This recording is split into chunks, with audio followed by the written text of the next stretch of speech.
Number 29, Coach Jeff Newman. Number 40, Coach Bud Black. Number 42, Coach Charlie Manuel. And in the bullpen, number 8, Coach Luis Isaac. Number 28, Coach Mark Wiley. Number 44, Coach Dan Williams. And now the players. Number 10, Alvaro Espinoza. Number 11, Paul Sorrento. Number 12, Jesse Levis. Number 17, Tony Pena. Number 20, Ruben Amaro. Number 31, Dave Winfield. Number 32, Dennis Martinez.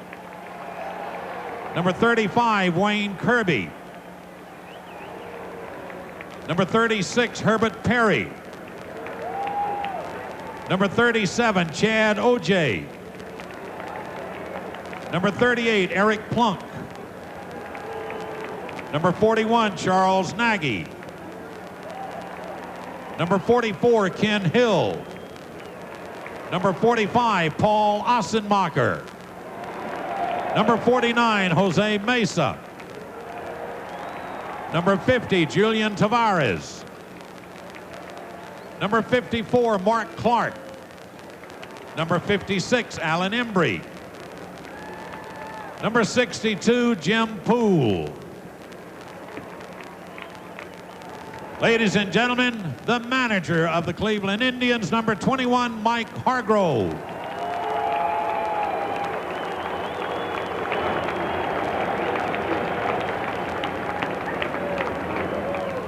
And now, here is the starting lineup for the Indians. Leading off in center field, number 7, Kenny Lofton.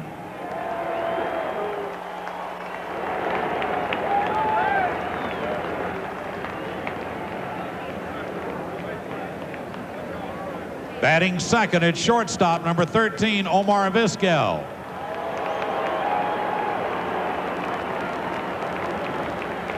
Batting third at second base, number 9, Carlos Baerga.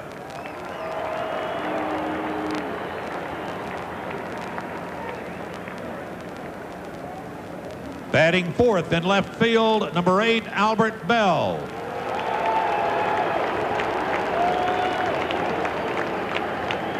Batting fifth at first base, number 33, Eddie Murray.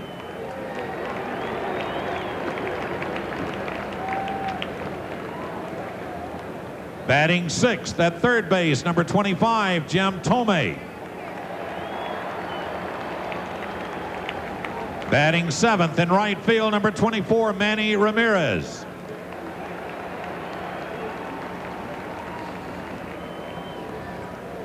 Batting eighth and catching, number 15, Sandy Alomar.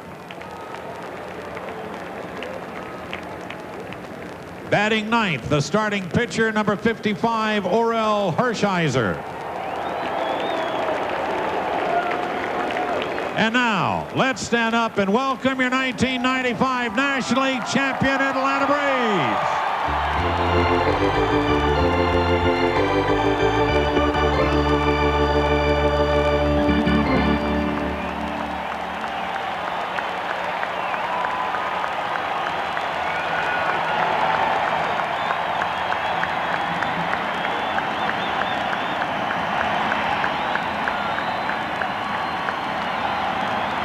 For the Braves, head trainer Dave Pursley. Assistant trainer Jeff Porter. Director of Team Travel and Equipment Manager Bill Acree.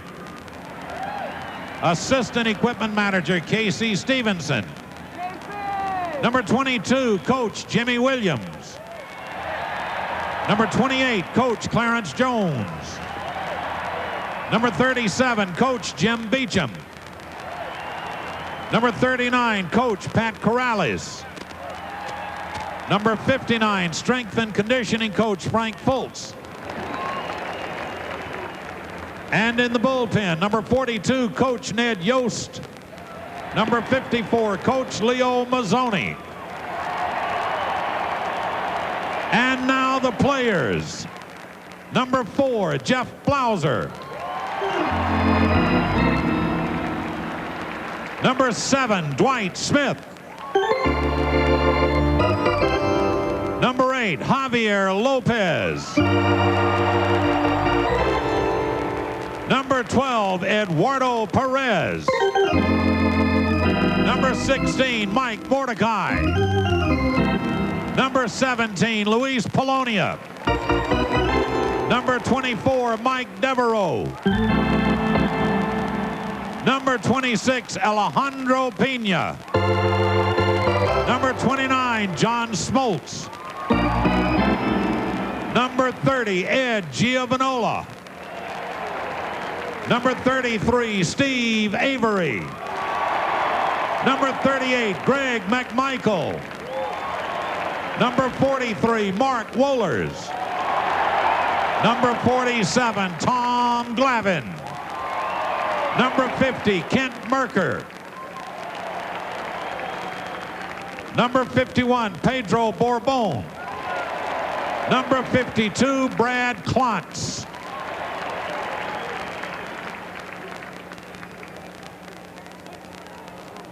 Ladies and gentlemen, the manager of the Atlanta Braves, number 6, Bobby Cox.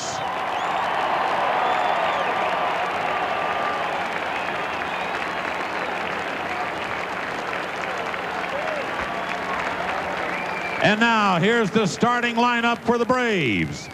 Leading off in center field, number 9, Marquise Grissom.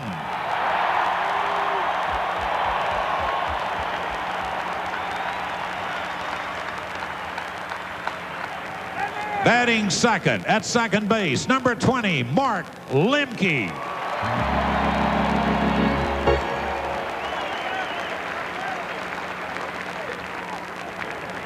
Batting third at third base, number 10, Chipper Jones.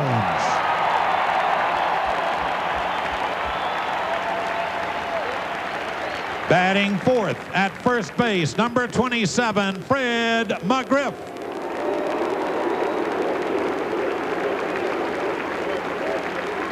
Batting fifth in right field, number 23, David Justice.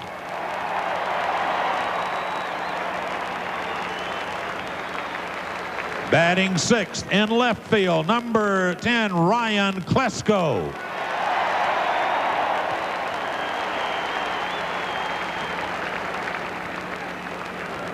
Batting seventh in the bullpen, catcher, number 11, Charlie O'Brien.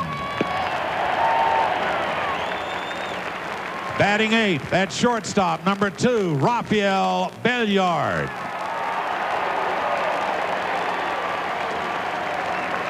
Batting ninth and warming up in the bullpen, the starting pitcher, number 31, Greg Maddux.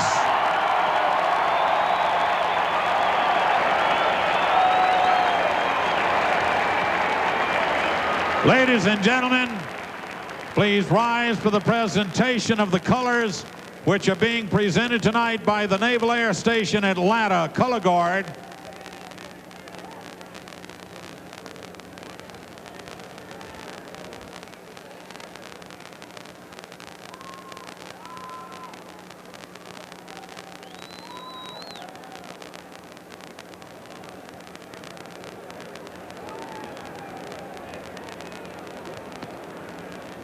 Now, to honor America, please remain standing for the presentation of our national anthem, which will be performed tonight by Atlantic recording artist and lead vocalist of Hootie and the Blowfish. Please welcome Mr. Darius Rucker.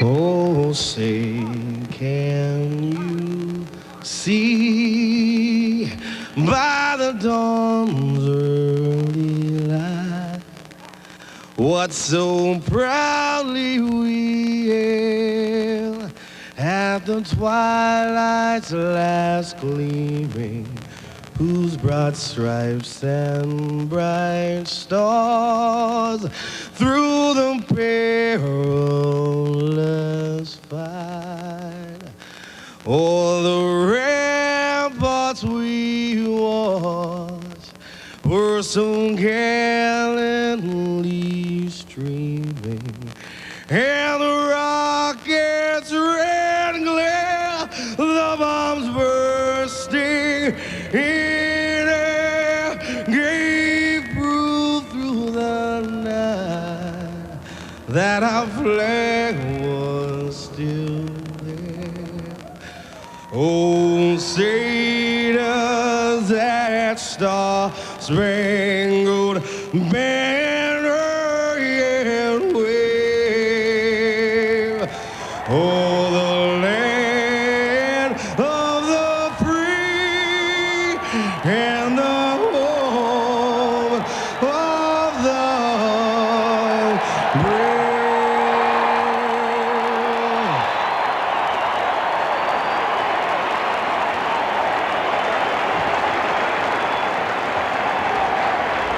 We'll return with coverage of the 1995 World Series from Atlanta after this from our ABC stations. Sunday. No need to crowd. There are plenty of new videos for everyone. So wash up, grab a bite, but don't miss a full hour of America's funniest home videos. And Lois and Clark investigate a love clinic. Don't think it's a good idea. Not at this time, Chief. Disguised as a happy couple. Please get off of me. But will the new age guru save their relationship? You got a tiger by the tail there, boy. Tell me about it. It's an all-new Lois and Clark after a full hour of America's funniest home They videos. trusted their therapist, Whatever he said was what I would do. but they felt betrayed. Sexual abuse of patients is a problem, and we know that. If he had done it to me, then he had done it to other patients. The Therapy Trap, Monday at 5 on Channel 2 Action News. In an undercover investigation, Channel 2's Mark Winnie takes you inside a world of drugs and police stings to show you who's really buying. The Cocaine Commute, Monday at 6 on Channel 2 Action News. Coverage you can count on. As a rule, engines develop good torque only when you push hard on the accelerator. But clear skies, just a perfect setting. Atlanta, host city for the 1996 Olympics, and host city tonight for Game 1 of the World Series, the Cleveland Indians against the Atlanta Braves. I'm Al Michaels, and this is the way it should be. The two best teams in baseball meeting in the World Series. The Cleveland Indians ending 4 decades of frustration and futility by appearing in their first World Series since 1954. And the Atlanta Braves still seeking that elusive first World Championship since moving to the South, appearing now for the 3rd time in 5 years in the World Series. But can this team get over the top in 1995? And Tim McCarver, they lost to Minnesota in 7 and 91. They lost to Toronto in 6 and 92. How can they get over the top? Well, it's really a different Atlanta ball club. As a matter of fact, the only 2 regulars that they have returning from those 2 World Series, Mark Lemke and David Justice.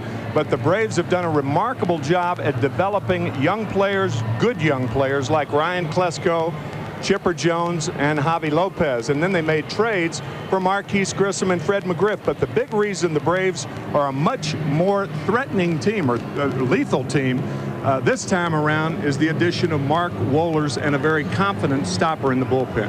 One other constant is Bobby Cox, who has been the manager here for several seasons. He's had 2 different stints. As I turn now to Jim Palmer, let's talk about one of the key strategic moves in this series involving the designated hitter, the DH in effect in Cleveland, but not here in the National League Park in games 1, 2, 6, and 7. So what does Mike Hargrove do with Eddie Murray? He puts him in there because he's about offense. You talked about the great offense Cleveland has. 840 runs, and he led the American League with home runs. But the bottom line is Eddie with 3,000 hits this year, and if he hits another 21 home runs, he will be, along with Willie Mays and Hank Aaron, the only major leaguers with 3,000 hits and 500 lifetime home runs. So you got to get him in the lineup. The Cleveland Indians against the Atlanta Braves. Settle back and relax and enjoy Game 1 of the World Series. And back we come after this ABC News Brief and a word from our ABC stations. And ABC News Brief. Now from New York, Thalia Assurance. Good evening. Inmates in 70 federal prisons were confined to their cells today after riots at facilities in 4 states over the past 2 days. Dozens of guards and prisoners were injured in the violence. And in New York City, security is tight at the United Season, September 6th at Camden Yards in Baltimore, breaking Lou Gehrig's mark, 2,131 straight games that night for Cal Ripken. Greg Maddux has started 3 games this postseason and won 2. During the regular year, 19-2, and clearly, even though it's not been announced, he will be the Cy Young Award winner in the National League for a 4th consecutive season. And now tonight's Budweiser Cleveland Indians starting lineup. Kenny Lofton to lead off in center. Omar Vizquel at short.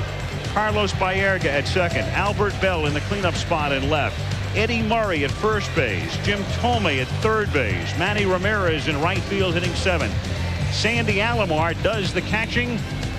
And Oral Hershiser, a Dodger all those years, completing his first year as an Indian, gets the start. Defensively, Klesko, Grissom, and Justice in the outfield. Jones, Belliard, Lemke, and McGriff in the infield. Charlie O'Brien back of the plate. Maddux on the mound. And we can tell you that not only will Jeff Blauser not play tonight because of a thigh bruise and a tender ankle, he is off the roster for the World Series. The Braves had to make that decision earlier tonight, and Blauser will not be able to play in the World Series, so Belliard will become a key figure. And on the subject of key figures, Kenny Lofton, who was clearly the central figure along with Dennis Martinez in the clinching game at Seattle for Cleveland the other night, drove in the first run of the game against Randy Johnson and then broke the spirit of the Mariners, scoring from second base on a pass ball to make it 3-0 and put Seattle away. So here we go. Game 1 of the World Series is underway, and the first pitch misses inside ball 1. Lofton, Vizquel, and Baerga for the Indians. Hit down to short, and Belliard drops it, picks it up, and has no play. Belliard, normally a very good glove man, and he would very often come in to spell Blauser defensively.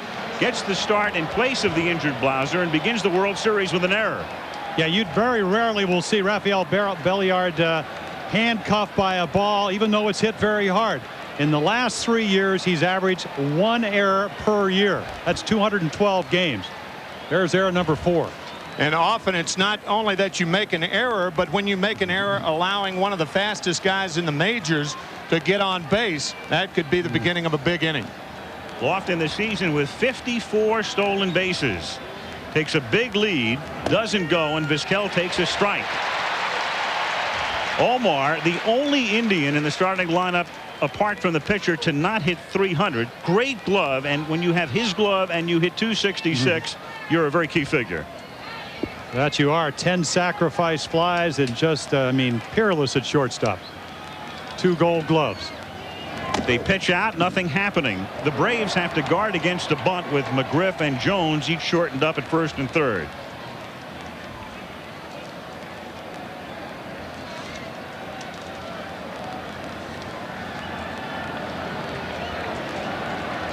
Vizquel, a switch hitter.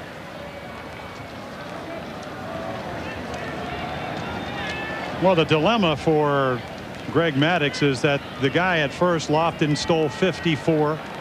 Have a left-handed hitter that can pull the ball into the hole. And the only thing, in my mind, that he does not do well is hold runners on. You would think that Maddux would have a better move to first base. He gets rid of the ball quickly to home plate.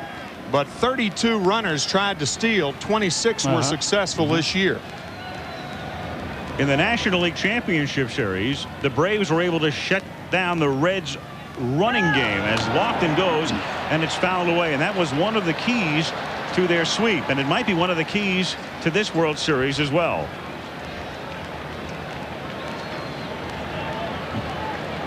Stolen bases this season. Lofton, a 4th straight stolen base title. Goodwin and Nixon each had 50. Knobloch and Coleman completed the top 5. 2 balls, 2 strikes.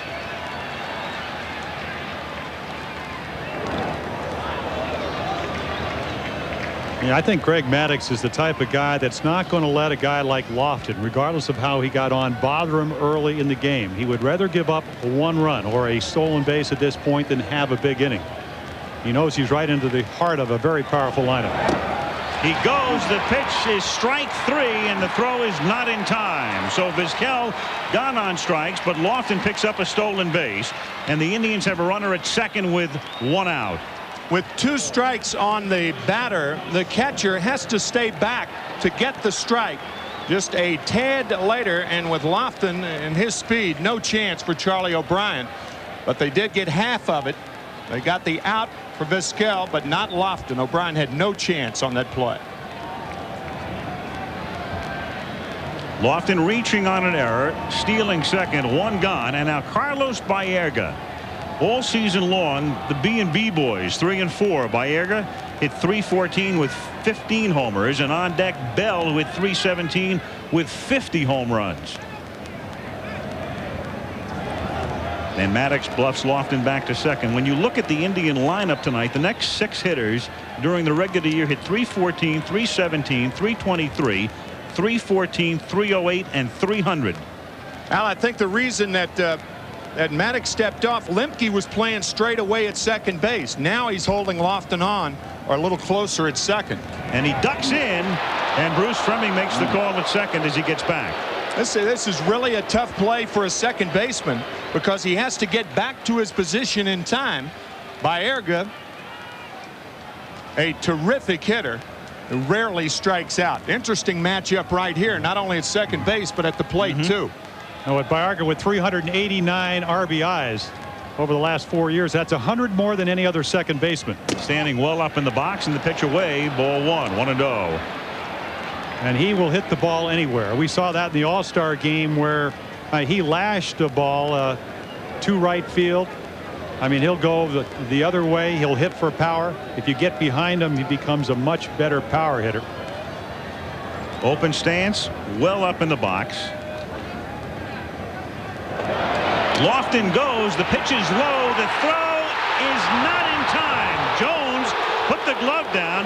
The throw is right there, but Kenny Lofton steals third. So Lofton, who set the tone clearly the other night at the Kingdome, is setting the tone in Game 1 of the World Series in the first inning. You could not have made a finer throw than Charlie O'Brien. Right there. Short hop, and the tag was on the chin. The right hand was in there. Good call by third base umpire John Hirschbeck. Watch the backhand. Perfect call. Lofton now at third. The count 2 balls and no strikes, and with the exception of Jones at third, the infield is back, and the pitch is a strike on the inner part of the plate. 2-1. Well, there's that cut fastball you talked about, Timmy. And you know, Greg Maddux, as you mentioned early, not a lot of velocity, but enough to strike you out because he doesn't throw too many pitches in the middle of the plate. Wrong guy up there to strike out, however. In 600 at bats, Baerga struck out 31 times. And he hits a soft grounder to short. It will score a run. Belliard takes care of Baerga, but the legs of Lofton create the first run of the World Series. The Indians beat you in a lot of ways. You think about their hitting prowess, their tremendous power, their underrated pitching, and then there's Kenny Lofton.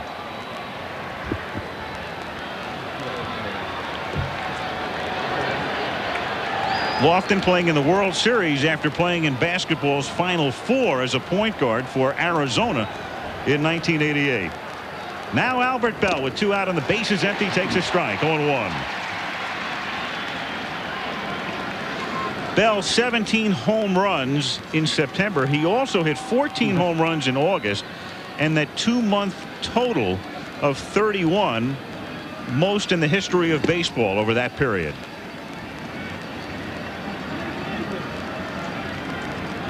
In postseason, he has homered twice. Mike Hargrove, who has guided this team to the top and through the minefield of the playoffs so far. 2-1. In the first inning, Tom Glavine of the Braves allowing 34% of his total in that inning. Steve Avery 26%, Greg Maddux 26%. And that's grounded to short. It's a busy inning for Belliard.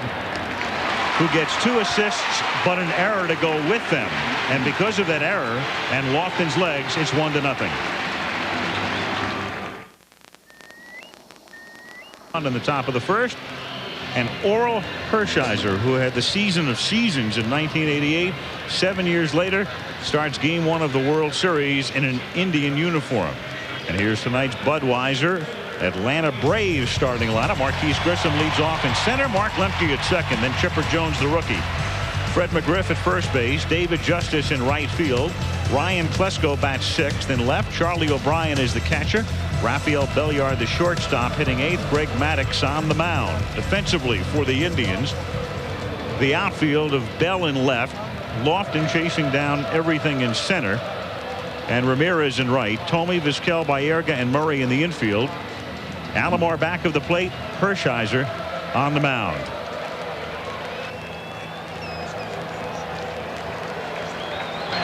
Here's Marquise Grissom. Big postseason for Grissom. 16 hits in 40 at-bats after hitting .258 during the regular year. Grissom, Lemke, and Jones. And the first pitch misses for a ball. 1-0. Well, what he brings to the Braves is the same thing Lofton. Great center fielder. If he gets on, he can steal with 29. And he loops that one into right field. Base hit. So each team gets the leadoff man aboard. Grissom, like Lofton, great speed. He stole 29 bases during the regular season.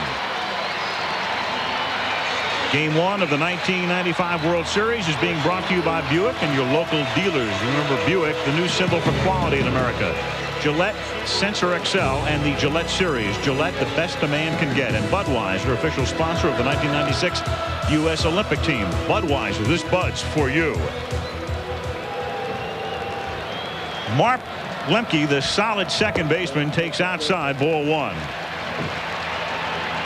So the Braves with the same situation the Indians had presented to them in the top of the first. The difference is Mark Lemke likes to hit and run. He hits most of his balls on the ground. Good running situation here. Strike. Yeah, that's a good point, Tim, because we talked about Maddux. They attempted to steal during the season 32 times. Against Hershiser, 9, only successful 5. So you don't run. He's very quick to the plate. You may want to put a runner in motion, and you have a guy perfectly situated to do that at the plate. Chopper to the right side. They'll get 1 at first as Baerga throws Lemke out, and Grissom goes down to second. So Marquise is there with 1 away, and the rookie Chipper Jones comes up.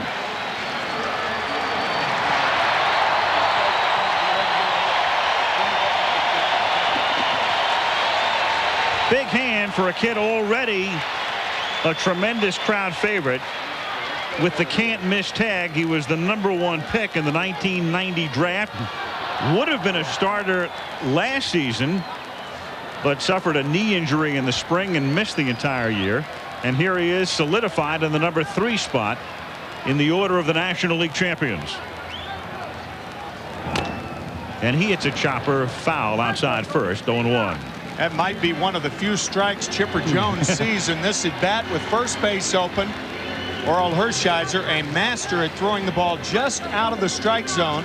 A young hitter against a very savvy pitcher. Well, you're right. I mean, you got to pick your spot. We talked about staying away from the big inning, but if you are Orel Hershiser and you lead the, all of baseball with throwing double plays as he does, you may be a little bit more willing to gamble here. Now, the league average, when you talk about both American and National League, is 1 out of every 10 opportunities if you load up, get a double play situation. Hershiser's about 1 out of every 4.3, and that's amazingly low. Jones, switch hitter. He hit .259 from this side of the plate and takes outside. 2-1. Well, I tell you, he can crush the ball from this side. At 23 home runs, 20 batting left-handed. Doesn't hit as high for an average, but he will go anywhere. Right field, left field, anywhere. Three straight fastballs. You're probably going to get the breaking ball right here. And he does, and he fouls it at the plate. 2-2. Remember that first strike right down the pipe. He fouled it off, and that is the only strike he's seen in this at bat. Yeah, I think even at this young age, his first year at the major league level, he's got the respect of the opposition. And if you start throwing him fastballs behind in the count, 2-1, 3-1, and so forth, he is going to go long distance. Now, this is a situation, however, that Hershiser will throw the fastball, the tailing fastball, in the inside corner. If he misses, he'll miss inside. Clarence Jones, the hitting instructor. Bobby Cox. Chipper Jones, given first name Larry. And he hits the 2-2 pitch on a line, and it's caught by Vizquel, who starts a 6-4 double play. The Great Omar. We can call him the Great Omar. If you've watched any of postseason, you know what I'm talking about. 1-0 Cleveland. Play to end the bottom of the first. It's 1-0 Cleveland. I think Royal Hershiser not making the pitch he wants to. A ball up in the strike zone. Jones, as we said, great power, and then you have the Gold Glover. Is it better to be sometimes lucky or good? Hershiser, most of the time, both. Jim, you can call him a Gold Glover or a gold hand. Yeah. I mean, after barehanding those balls at the Kingdome in Seattle, one of the more remarkable things I had ever seen. I mean, he barehands routine plays. I mean, it's not that easy to even use the glove. Eddie Murray getting a chuckle out of, I guess, the Eddie chant. He'll be followed by Tomei and Ramirez in the second inning, and the pitch in for a strike. Eddie also getting a chuckle with Charlie O'Brien. They were teammates with the New York Mets 2 years ago. O'Brien telling me yesterday that Murray used to sit in on the meetings when Maddox was pitching, and he told all the hitters, be careful of the pitch inside. I didn't have a chance to complete the sentence, and Maddox came inside on him. Eddie playing in the National League from '89 through '93, 3 years with the Dodgers. He was Hershiser's teammate, then 2 with the Mets, so he's very familiar with Maddox. And he squibs it out in front of the plate. O'Brien collects it and throws him out. Well, yeah, right there you got a perfect illustration of what Tim McCarver talked about in the opening, which is that very rarely does Maddox throw a ball in the middle of the plate. Started him off away, came inside, and then you see Eddie Murray having to reach the third pitch right on the outside corner, tailing away from him, and he can't do anything but hit it right on the end of the bat. Yeah, the thing about Greg is if he misses off the plate away or off the plate inside. 1 out, bases empty in the second inning, and now Jim Tomei, who had maybe the biggest postseason hit of all for the Indians, trailing in the swing game, the 5th game at Jacobs Field last Sunday, the 2-run homer to put the Indians in front.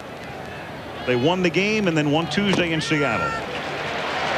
1-1.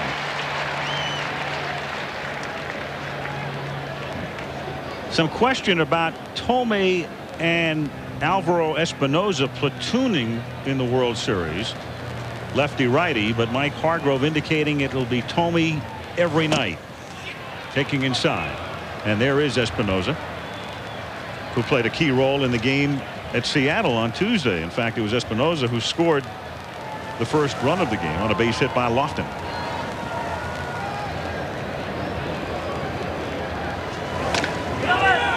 Little squibber down the line at first, stays fair, and McGriff handles it himself. 2 down, and that'll bring up Ramirez. Sparkling night in the Georgia State Capitol. That scenic provided by the Goodyear Blimp Stars and Stripes up from Pompano Beach, Florida. 2 out, second inning. Manny Ramirez coming up. You know, when you look at Greg Maddux, he is so unassuming. If you see him walk down the street, it's about the last thing in the world you think he does. I keep thinking years ago, if he had been on What's My Line, Kitty Carlisle's first question would have been, are you an accountant at Arthur Anderson and Company? Especially when he was wearing his glasses. He almost looks professorial, as does Hershiser off the field.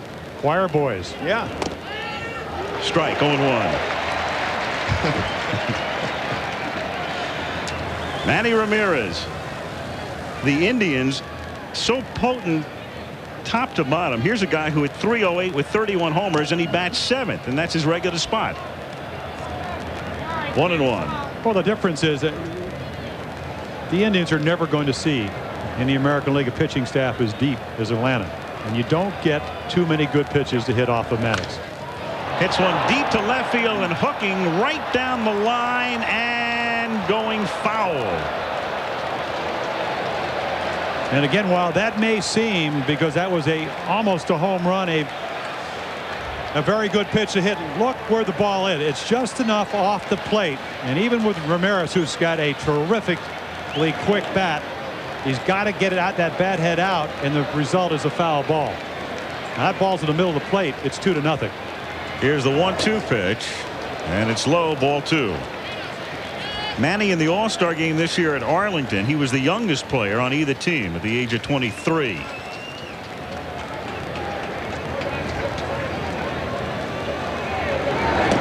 Half swing, got him. 3 up, 3 down, end of 1.5. It remains Cleveland 1, Atlanta nothing. I do not drive to work. I do not drive to get from point A to nothing as we go to the bottom of the second inning. Al Michaels with Jim Palmer and Tim McCarver. Maddox allowing an unearned run in the first. Lofton led off by bouncing one to short, juggled by Belliard. Then Kenny stole second and third and scored on Baerga's ground ball. Bobby Cox has been to the World Series as a manager now 3 times, and one other time in 1985 he came within 1 game. He managed Toronto that season and they were beaten by Kansas City in 7. And a lot of people think it's been easy for the Braves with all the talent, but it hasn't. As a matter of fact, Bobby Cox has managed 23 one-run games in World Series play. That's one shy of Sparky Anderson's postseason record.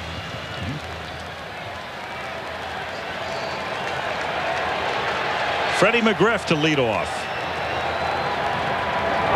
And he launches one to deep right field. She's gone to tie it.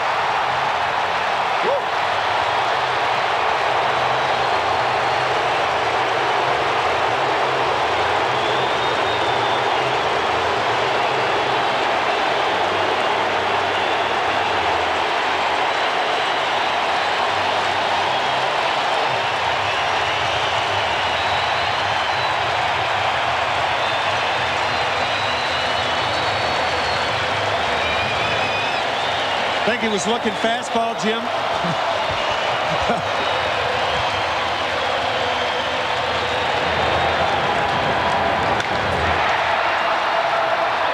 I'd say yes. Oh, yeah.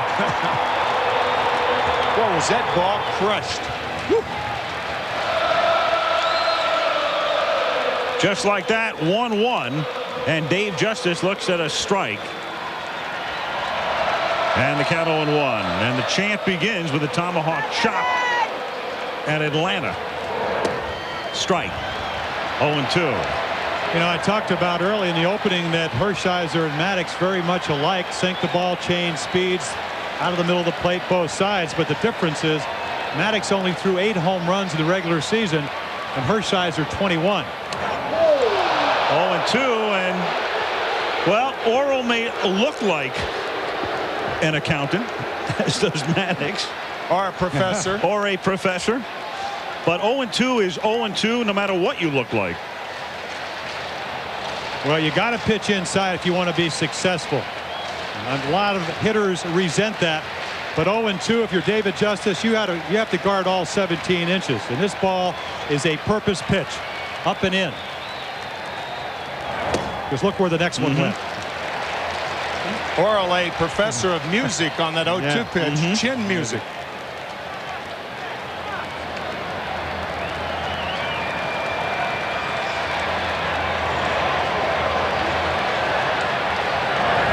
Breaking pitch, fouled at the plate. I mean, let's look at it tonight. You got the nickname of Greg Maddox is Mad Dog. Tommy Lasorda nicknamed Hershiser, I think, because he looked so calm and collected out there, Bulldog.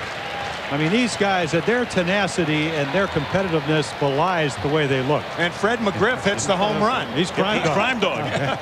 Crime Dog followed by Justice. 2-2. I think Lasorda actually nicknamed Hershiser Bulldog because he wanted him to think like a bulldog. Yep.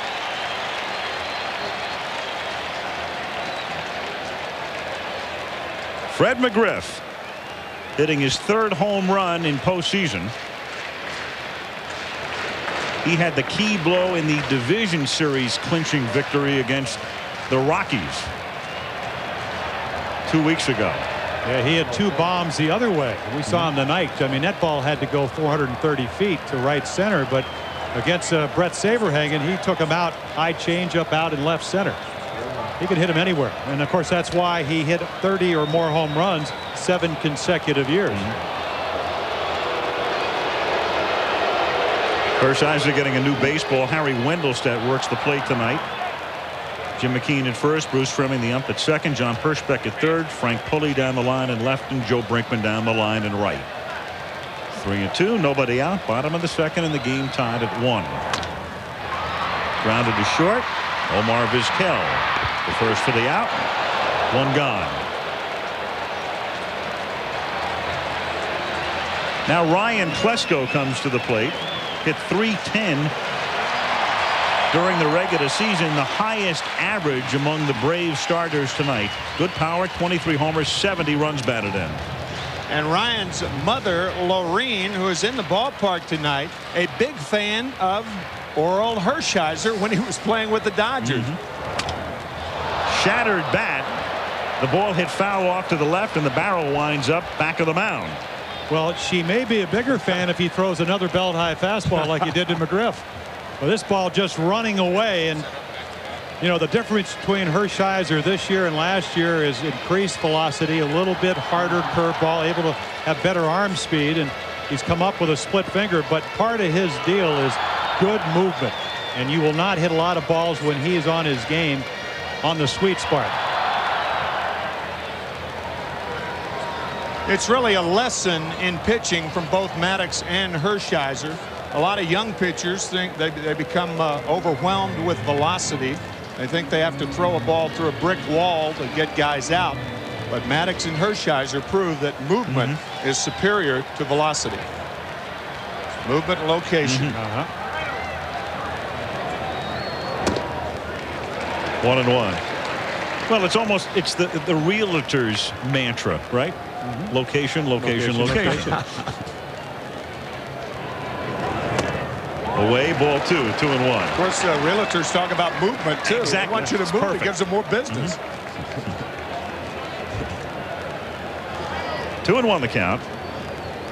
Maddux pensively looks on. And Wendelstedt calls a strike here, 2-2.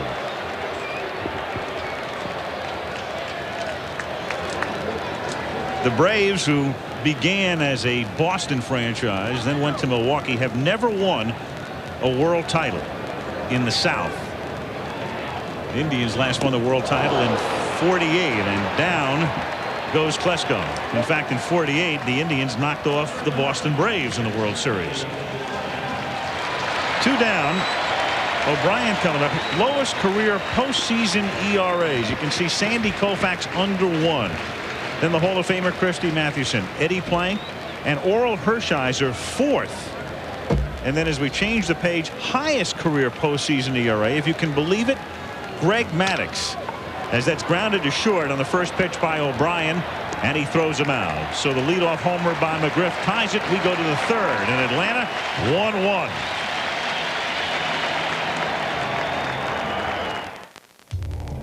And the Braves tied 1-1. We start the 3rd with Sandy Alomar to lead off. Goes after the first pitch and grounds it down to Lemke, who juggles, recovers, and has time to get him.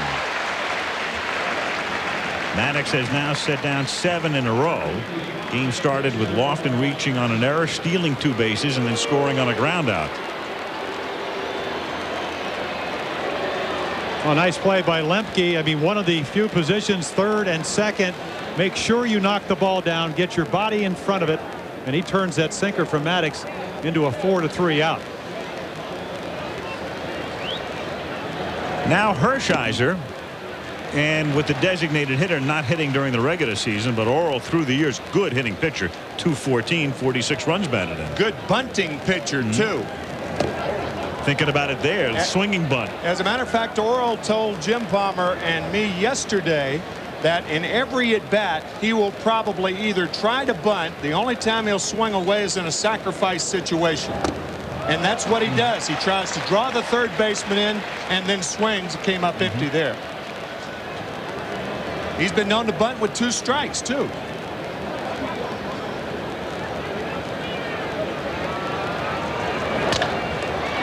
That's chopped toward the middle. Nice play by Belliard to field on the run and get him. The Indians have yet to hit a ball out of the infield. And it will bring up Lofton. Well, I'll tell you what, we talked about the fact that Blauser will not be eligible. But if you're going to have a backup shortstop, why not a guy like Belliard? Now, he's already made an error, but that is a rare occurrence. And he is not going to hurt you with the glove. 2 down, bases empty. We went out of the last inning. We were showing you a graphic illustrating highest career postseason ERA. There's a qualifier there in a way. Maddox 5.57. Remember, in earlier life, he pitched for the Cubs, and he was lit up in 2 starts against the Giants in the 1989 League Championship Series, and that's a good part of the reason for that number. Yeah, 4 of those home runs came on the only grand slam ever given up by Greg, a grand slam home run by Will Clark at Wrigley Field. This is the 3rd time Maddox has appeared in postseason play, but it's the first time he's been in the World Series. 2-1.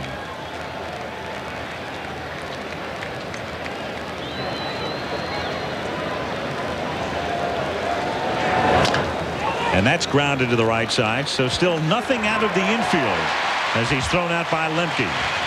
After 2.5, 1-1 in Atlanta.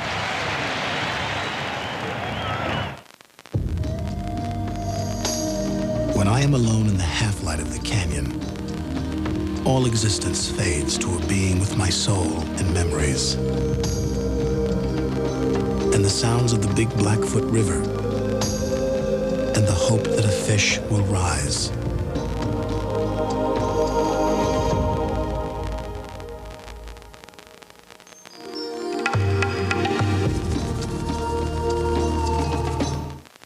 When Dave Thomas created Wendy's Spicy Chicken Filet Sandwich, he said, if we're going to make it spicy...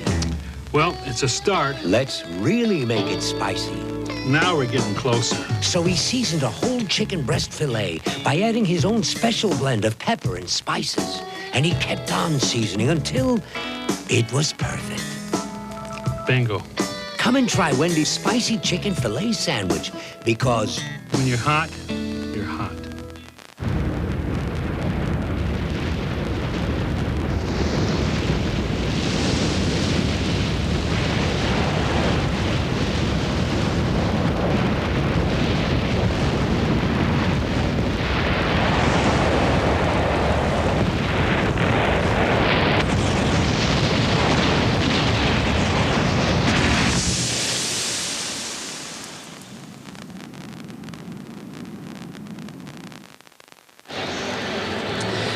Well, you normally see Jeff Foxworthy on ABC on Saturday nights, and there he is. His show preempted tonight, but a big Braves fan with Primo tickets. Speaking of Foxworthy, we'll go to Foxborough. You guys like that for a segue? Yes. That'll be the site, Foxborough, Mass. The Buffalo Bills and Jim Kelly against the New England Patriots on Monday Night Football, 9 o'clock Monday night. The Bills 5-1, the Pats 1-5. This game tied 1-1 as we go to the bottom of the 3rd inning. Buddy Bell in the foreground and Mike Hargrove, who's really done a masterful job. Mike is a deliberate and thoughtful manager, much the way he was as a player. In fact, he was so deliberate, his nickname when he played was the human rain delay.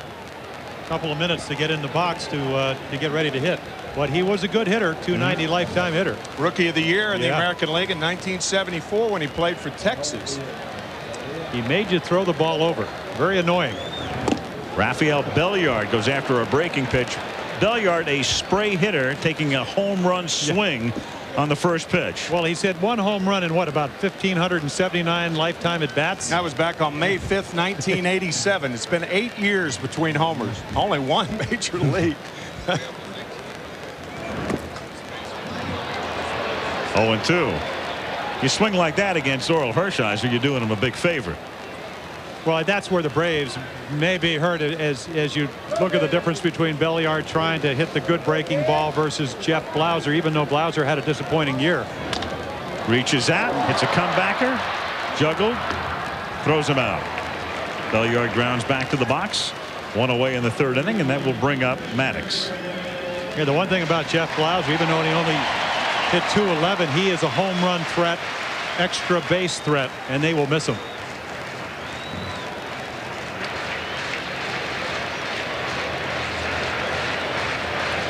Greg Maddux, his numbers for the season, 153, and despite coming up as much as he didn't drive in a single run this year. 0-1 to count.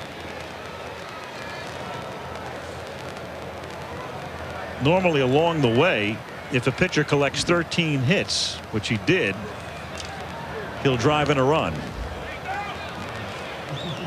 1-1. Yeah, it appears that the starting pitcher for Atlanta that we're going to see, Glavin's the best hitter. Smoltz has the most power, even though he said they've been really pitching me tough lately, and I've had some nagging injuries. John Smoltz also the best base runner, right? With a couple of steals. We saw him steal one in the championship series. Yep.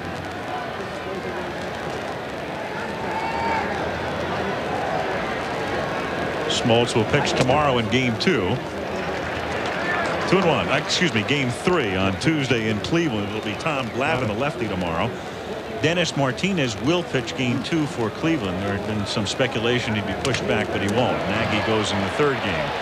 Tomei throws him out. 2 down.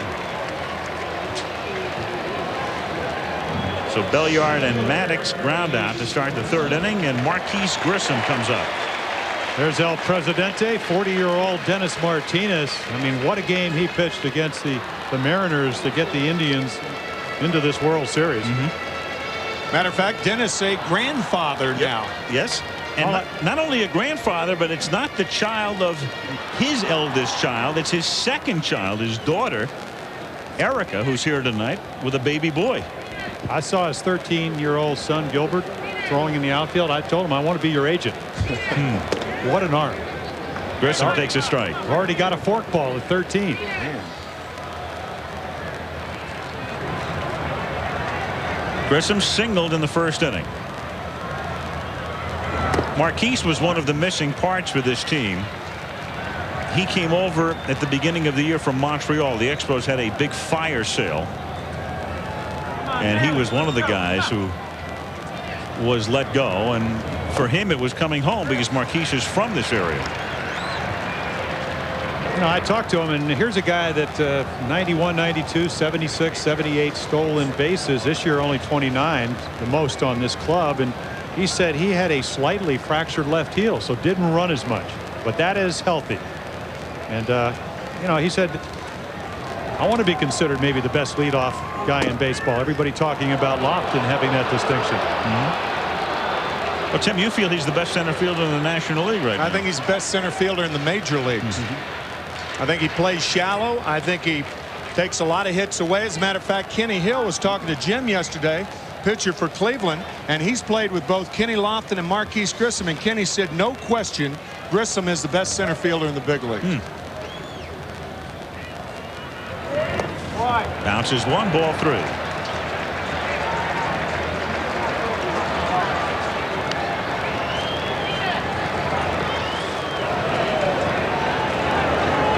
Oh, 2-2 curveball again. Grissom, a very, very good fastball hitter, would like to get him out with a breaking ball, and Alomar very nicely coming up with it. Chased it, down he goes, tagged by Alomar. 1-1 after 3. Back we come to Atlanta after this from our ABC stations. And Atlanta won as we head to the 4th inning. And Omar Vizquel lays one down foul up the third baseline. 0-1. The Indians have yet to hit a ball out of the infield. The game started, if you joined us late, Kenny Lofton with a bouncer to short. Belliard juggled it. It was an error. Lofton then stole second and third and came home on a ground out by Baerga. Atlanta tied it on one swing of Fred McGriff's bat in the second.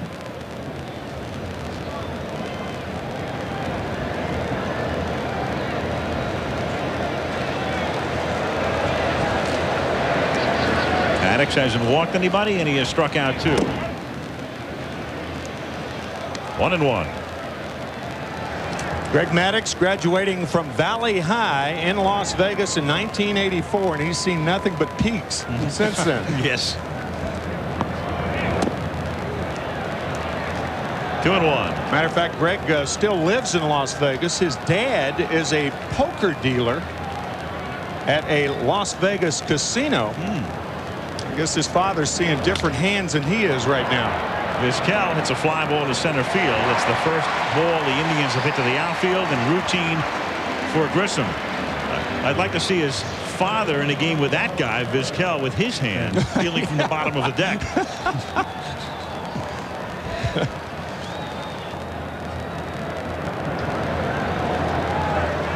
Now Baerga grounded out in the first inning. The Cleveland, I tell you, when you put the Cleveland Indians and the term World Series together, I mean, it finally happened. Comebacker, nice play. Maddox throws him out. 2 down. Game 1 of the World Series is being brought to you by the Cars and Trucks 36 million people depend on everyday genuine Chevrolet.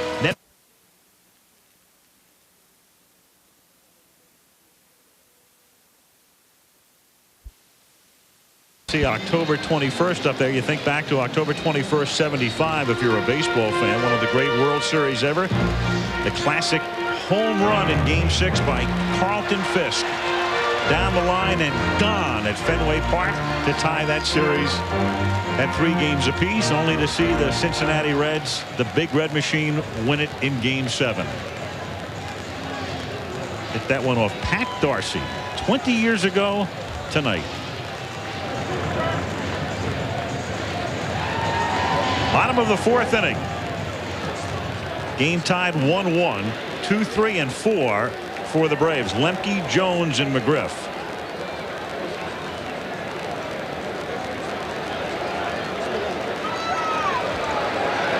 Lemke grounded out in the first inning.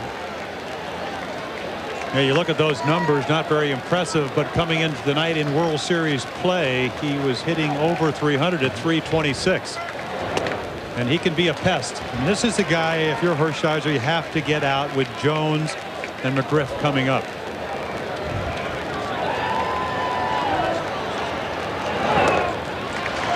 Two and 0. Mark playing in his 42nd postseason game. Teammates referred to him as dirt. He does get his uniform dirty.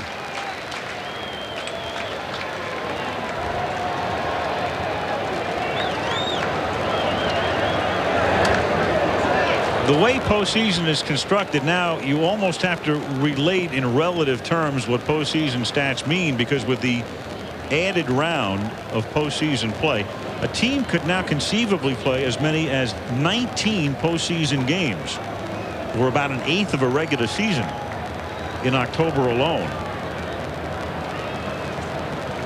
For the Braves, this is postseason game number 9 this year. The count 2-2. For the Indians, it's number 10.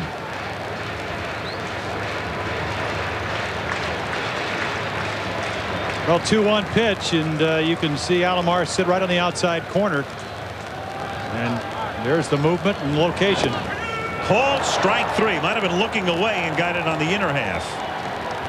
Well, I mean, that's the one thing you have to have when you're pitching well is confidence. You have to know you can throw strikes. He goes 2-0, and over the course of the year, he faced 170 batters leading off innings and only walked 6. So he comes back, makes 2 great pitches, and you're seeing the latter one of it. Good movement, and again, right at the knees, which is where Hershiser would like to stay. Chipper Jones takes away ball 1, 1-0.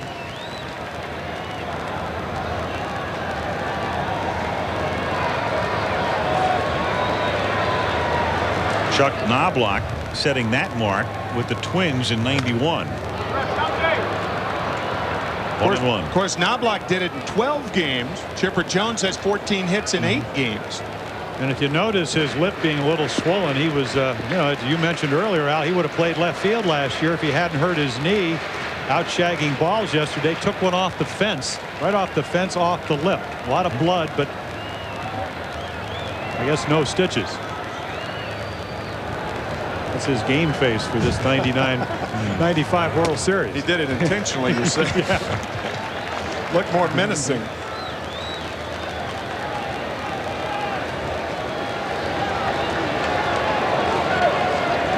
One out, bases empty, game tied in the bottom of the 4th inning. That's grounded toward the hole. Baerga started to stumble as he went after it and makes a great play. Carlos was losing his balance as he broke when the ball was hit, but regained it and turns in a nice play to take care of Jones. 2 down. Jim, you mentioned the 19 errors that Baerga made this year. That's the most of any second baseman, second most, I should say, of any second baseman in the majors. You wouldn't know it with this play, ranging far to his left, and still has the wherewithal to get up and throw perfectly to Eddie Murray to get Chipper Jones. Good play. Fred McGriff, a booming home run, his first trip to the plate. 0-1. McGriff led off the bottom of the 2nd inning, and the first pitch resulted in this. No doubt.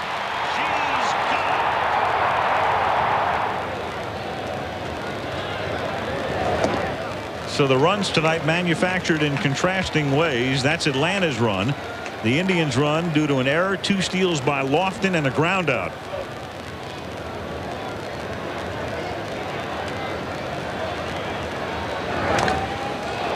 Chopped foul, 1-2. And keep in mind, after the home run by McGriff, David Justice, the next hitter, on an 0-2 pitch.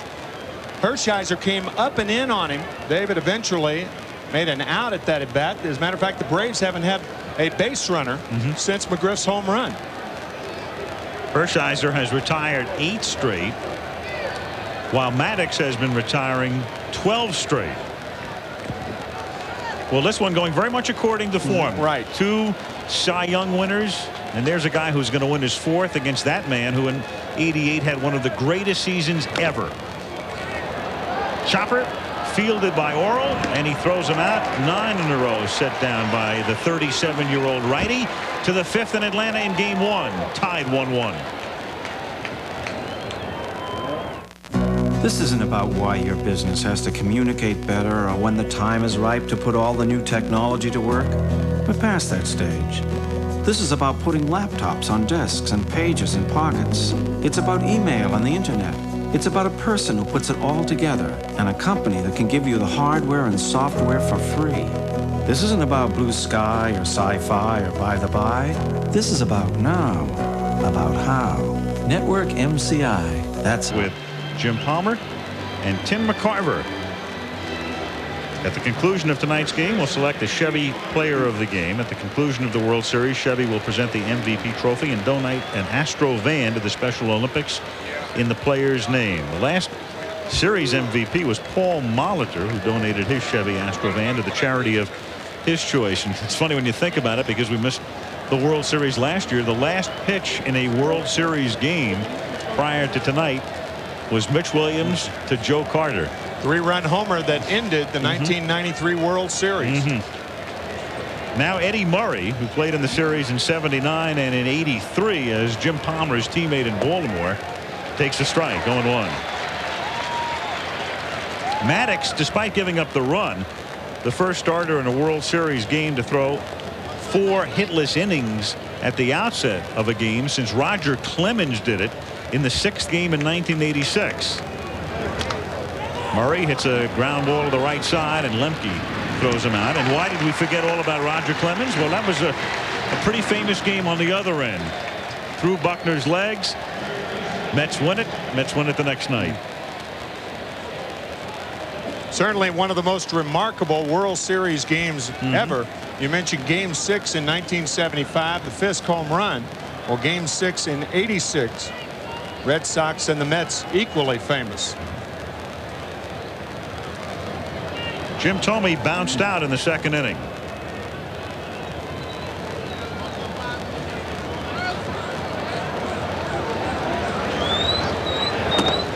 On the subject of World Series no-hitters, there's been only one, and it was the all-time Jim, and we featured it at the very top of the telecast tonight with a little soundbite from Don Larson. 1956, a perfect game. 2-0. And you think about it, Greg Maddux could be perfect through 4 1/3 were it not for the error by Rafael Belliard to lead off the game on a routine ground ball.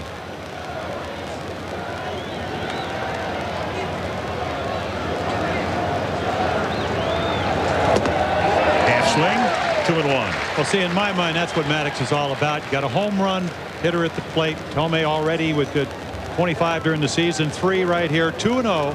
Look at this pitch right on the inside corner. And a motto that all the Braves pitchers, especially Glavine and Maddux. That's hit to left field, and it's a base hit. So Cleveland has its first hit, a single by Thome here in the 5th inning. And going back to that motto is, if you give in, you give up. Maddux knows, Glavine knows, Smoltz has great stuff. So you make your pitches. And right here, he's going to take something off it. Again, the location, you can see the movement. And what you do is you give up a base hit, but you limit where the base hit is.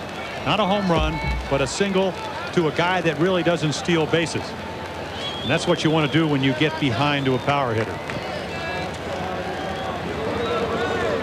Manny Ramirez.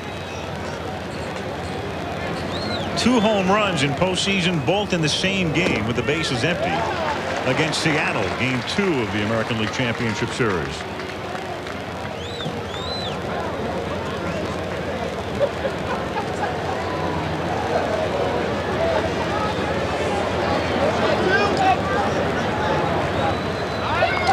Normally you get down to the bottom of the order and you think there's some relief, but not with Cleveland.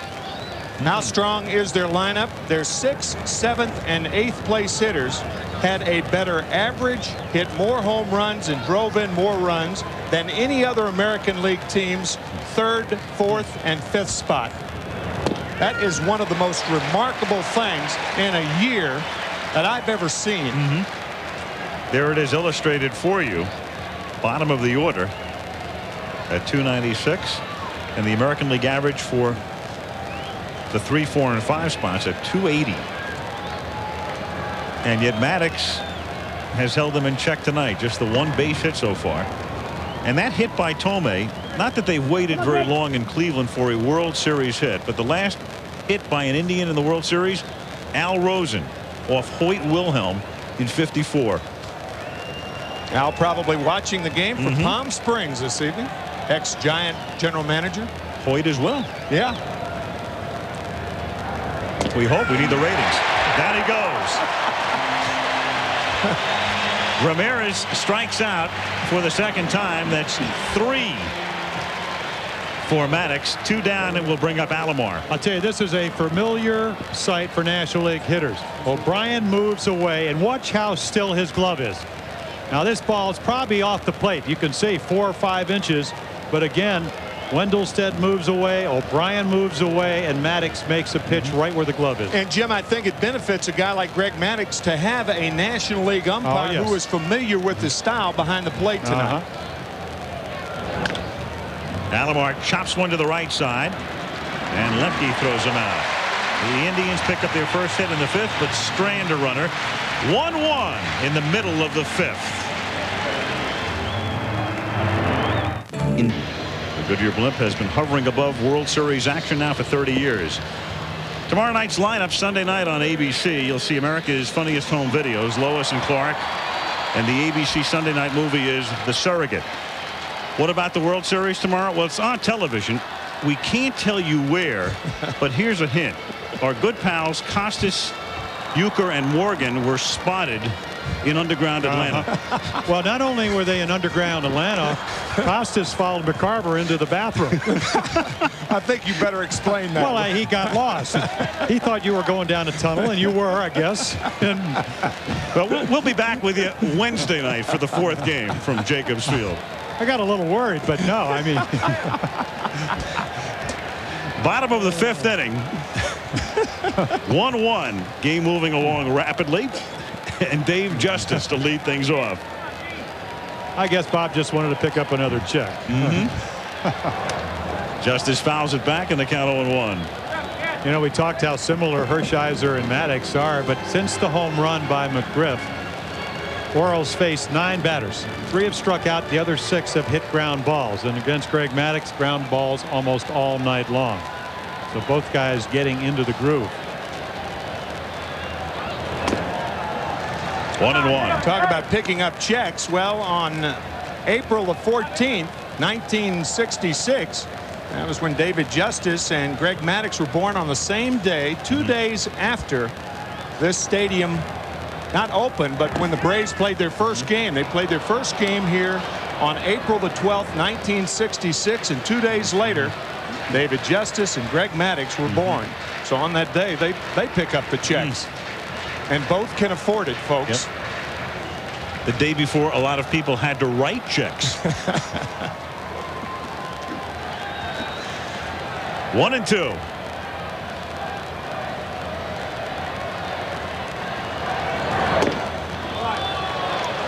Count even. The Braves clinched early. Remember, it was a week ago tonight they knocked off the Reds, and that helped David Justice because he had been bothered with a knee problem through the division series and LCS, and he was the beneficiary of those 6 days off. And he says he feels great now. Yeah, the only problem he's had on May 6th, he dove for a ball and hurt his right shoulder. Said it won't be well till next year. Can extend. He likes to take that when he lets his left hand off the bat and take that right arm and get it up over his head. He's been unable to do that since May. So the home runs, even though he's had a good year with 24 home runs, not a typical year. He once hit 40.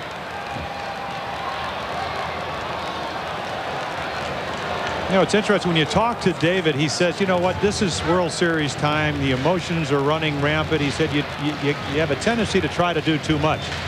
He said, you know, I know I did that in the division series, didn't hit with much power. I know I did in the championship series, but I'm just going to try to make contact, because if you don't take that approach against Hershiser and Martinez and Charles Nagy, you're going to get yourself out. And that's ball 4. Stop the presses there. That's the first walk of the game. He had retired 9 straight. Well, you think when you're on a roll, you're going to make your pitch. So even 3-2, you've been hurt by McGriff in the middle of the plate. Justice with similar power. He turns it over, and it just runs a little bit outside. And to reiterate your remark, keep in mind that Hershiser, the leadoff batter, he's only walked 6 in 170 opportunities this year.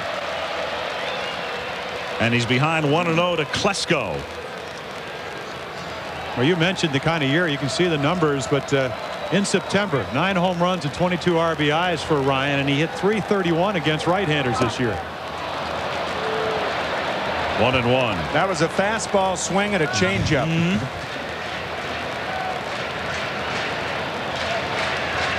Yeah, this is almost one you'd like to see, if you're Hershiser, of him to hit, because he probably would have hit it on the end of the bat. You're going to remember, this guy turns a lot of double plays, does Orel Hershiser.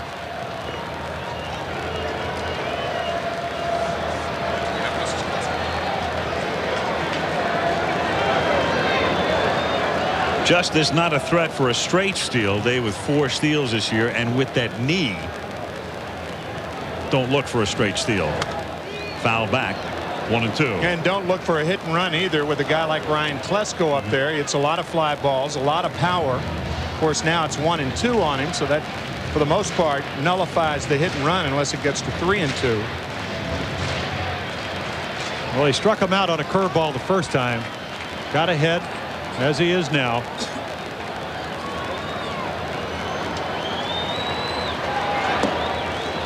Off the plate, 2-2.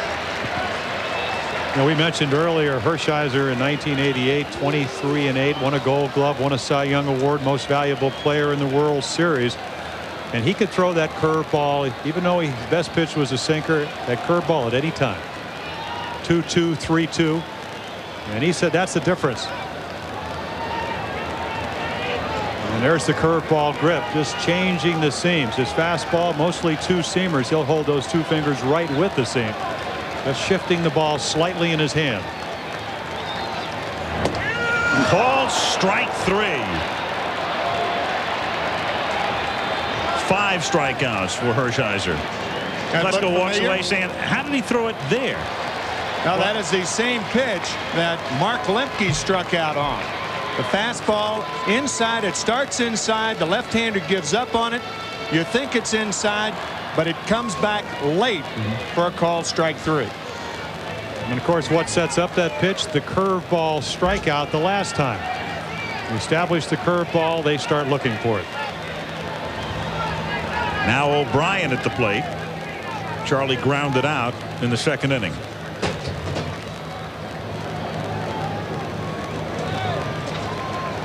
O'Brien, a .227 hitter during the regular season. 1 out, 5th inning. Justice at first base.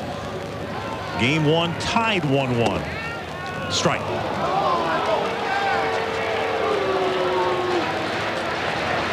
Hershiser allowing just 2 hits. A leadoff single by Grissom in the first inning and the booming home run by McGriff in the second.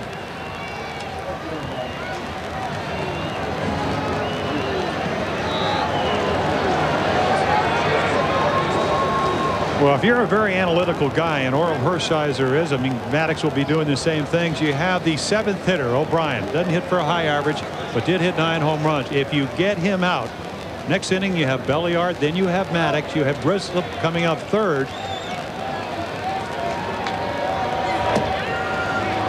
Another strike, 0-2. And of course, this year against Hershiser, right-handed hitters only hit a little bit under 200 at 198.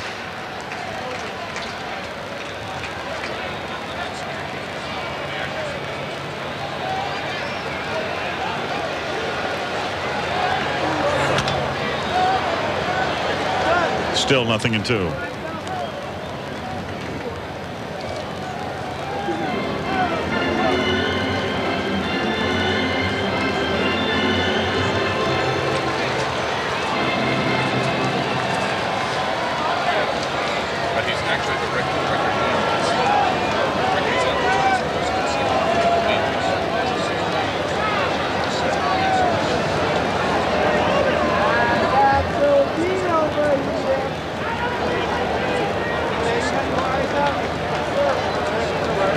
Breaking pitch, a beauty.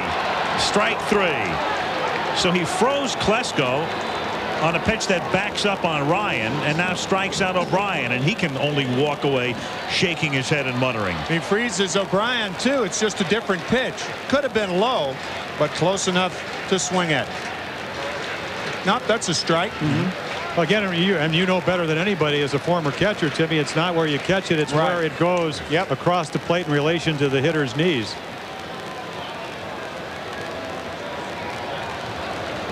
Now Belliard grounded out in the 3rd inning. 2 out. Justice at first base drew the leadoff walk in a 1-1 tie. Strike. Again, if you joined us late, Jeff Blauser is the Braves' regular shortstop, but because of mainly a problem with his thigh incurred during the National League Championship Series with the Reds, he took batting practice tonight, couldn't go, and he's off the roster for the World Series. So Rafael Belliard will be the starting shortstop in every game.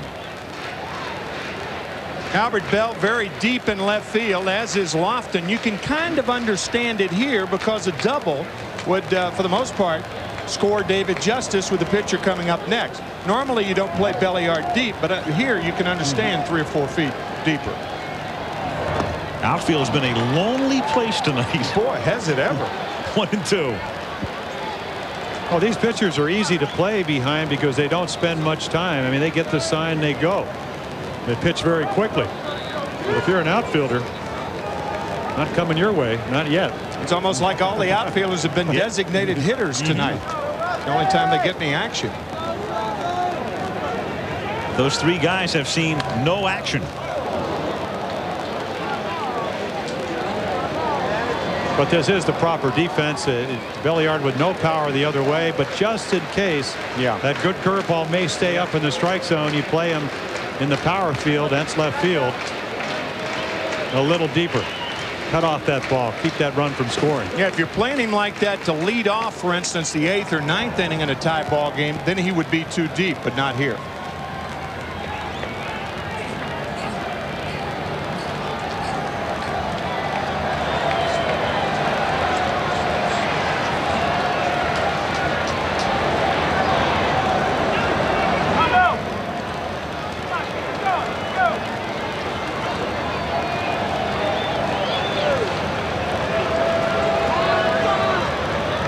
Hershiser just letting Justice know that he hasn't forgotten about him.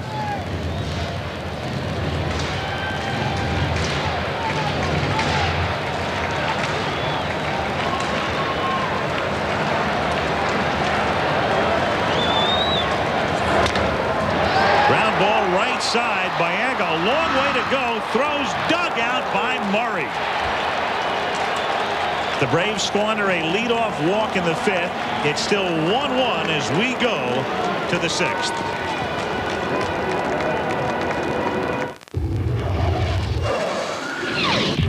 Berger ranging to his left, and watch the short hop dug out by Murray. Good play. Time now for tonight's Lexus Diamond Dust Baseball fact. Casey Stengel won more World Series games than any other manager, a total of 37. Which manager has lost the most World Series games? The answer shortly. Hershiser leads off. One hopper to Chipper Jones. And this rapidly paced and played game keeps moving right along. One up and one down in the 6th inning in a 1-1 tie in game 1. And Kenny Lofton comes to the plate. You know, the amazing thing to me about Maddox is a statement he made. He said, you know, a hitter will come up maybe 550, 600 times a year, and he may face me 7 or 8 times. He said, why would I ever want to do anything or say anything that's going to make him remember me? And in this, you know, age of trash talking in your face, I mean, here's the best pitcher in baseball, at least in the National League, the last 4 years. Lofton bluffs Sabano 1-1. And so unassuming. Oh gosh, I just pitched another shutout. By golly. Spears it on a hop. Flips to first. Well, he just makes it look so easy. Along with all the other things, he hasn't made an error all year. Won the Gold Glove Award 4 times. Make it 5 times. And most likely he'll win his 4th Cy Young and another Gold Glove this year. You become, I mean, you know, in softball you have that roamer, that extra guy. Well, a pitcher, you become an infielder, a middle infielder, the minute you release the ball, and nobody does it better in the National League than Greg Maddux. Hershiser's not too bad himself. Vizquel, strike, 0-1. Well, Timmy, you know, for years we played, you know, played baseball, and infielders, outfielders will tell you have to anticipate the ball is going to be hit to you. The same thing happens when you release the ball as a pitcher. Some do, some don't.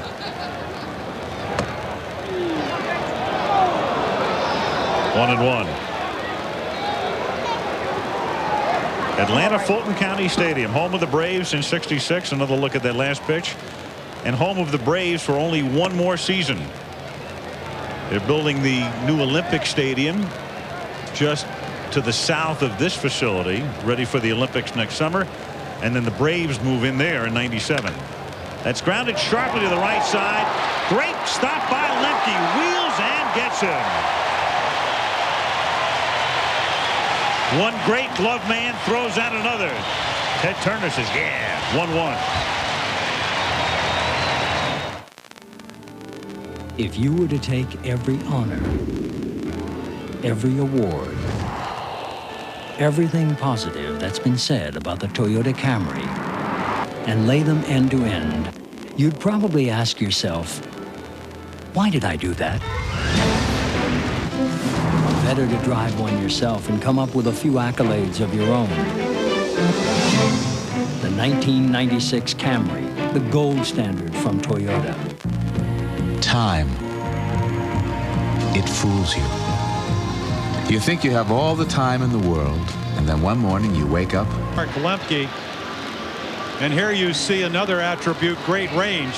And it may not seem with 2 outs that important, but Vizquel with 29 steals. Only 1 hit off Maddux. If he gets on, he may steal, and that's the way you've got to manufacture a run. And Lemke puts Vizquel out, and the Braves up to bat. Big out.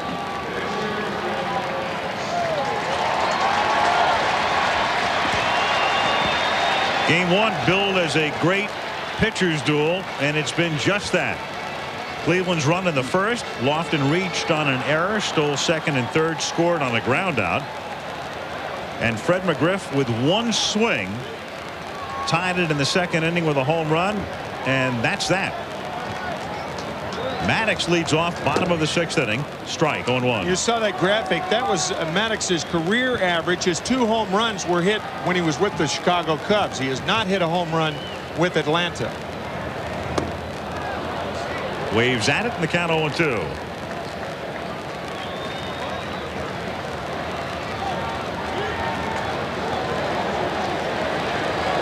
Grissom on deck, and then Lemke.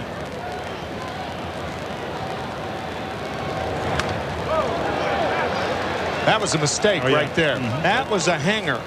Hadn't seen too many of those tonight. But Orel Hershiser knows he got away with one there, even to a pitcher. And boy, does that hanging curveball speed up a pitcher's bat. Just flattened out. Grissom on deck. And now he snaps one off. Strike 3. 6 Ks now for Hershiser. Here's the Lexus Diamond Dust answer. Which manager has lost the most World Series games? Casey Stengel won the most. 37. How about Connie Mack? I don't think so. Here it comes. And the answer is John McGraw with the Giants, 28. Figure Connie Mack's in uniform for 50 years, and his uniform was a suit. Yeah, but his team didn't make it to the World Series very much. In the late 20s, 1930s, they played the Cardinals there. Yeah. Of course, they beat the Cardinals in 1930. That was, by the way, a year where the St. Louis Cardinals fielded 300 hitters in their lineup and still lost to the Philadelphia Athletics. Indians tonight was 7. Grissom pops it up down the right field line. There's a lot of room there, and Murray chases it down and can't make the play. I'll tell you, pretty valiant effort for a 39-year-old guy that only played 18 games at first base. And you mentioned that I had played with Eddie Murray as a teammate with the Orioles years ago. About 16 years ago, he probably would have caught that ball. Terrific first baseman. For a right-handed first baseman, turn the double play 3-6 to 3 as well as anybody. Cat-like on bunts. He might have caught it, but not in too many ballparks. No, in a lot of ballparks, that's in about the 9th row. Well, Oakland, I can come to think, a lot of foul territory there.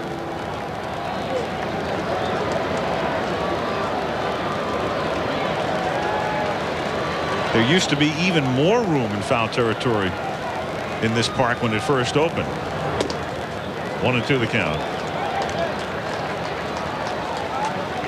It's a paradox in a way. It's known as the launching pad because balls rocket out of here, but with the extra room and foul ground, that benefits the pitcher.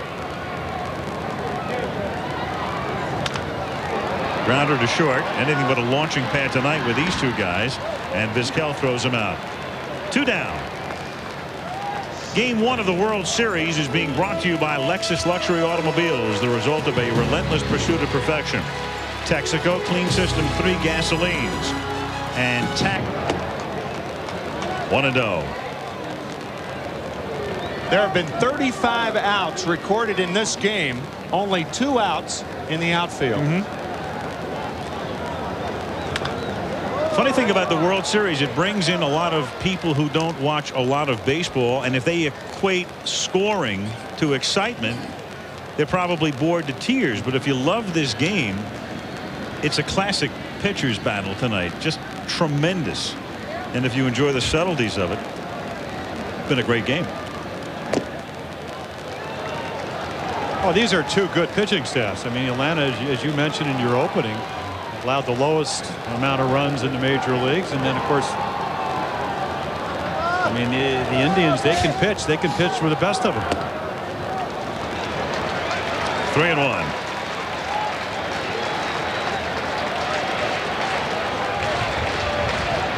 Inducing groundouts, the active career leaders. Well, you've got all three in the World Series.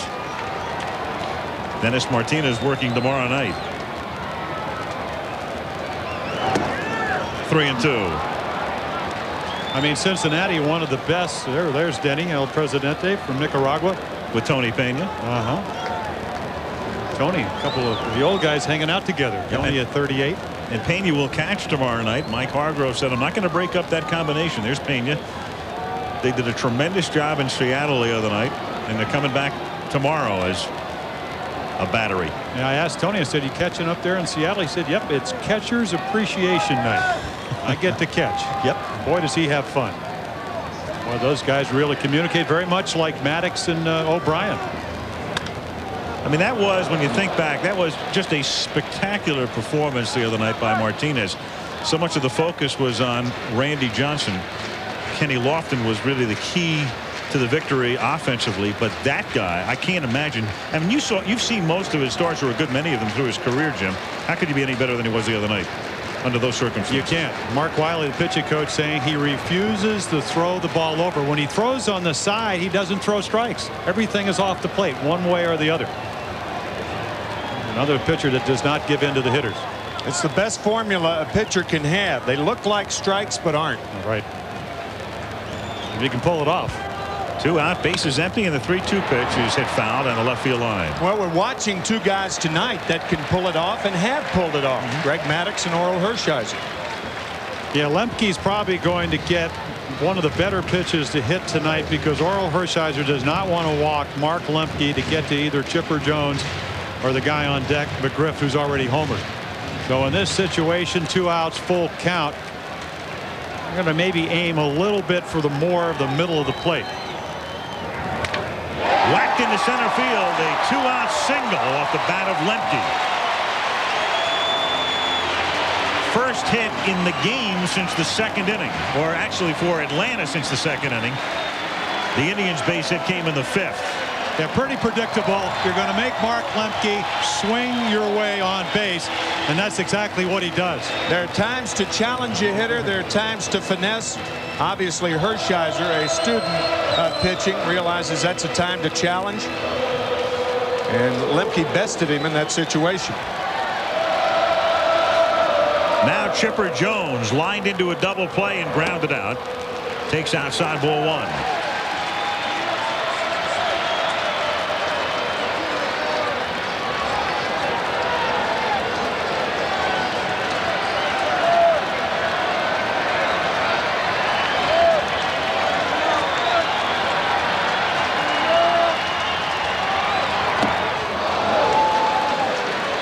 One and one.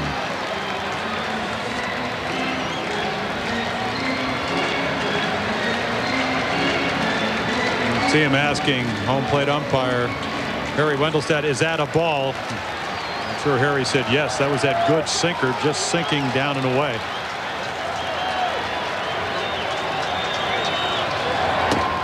Two and one.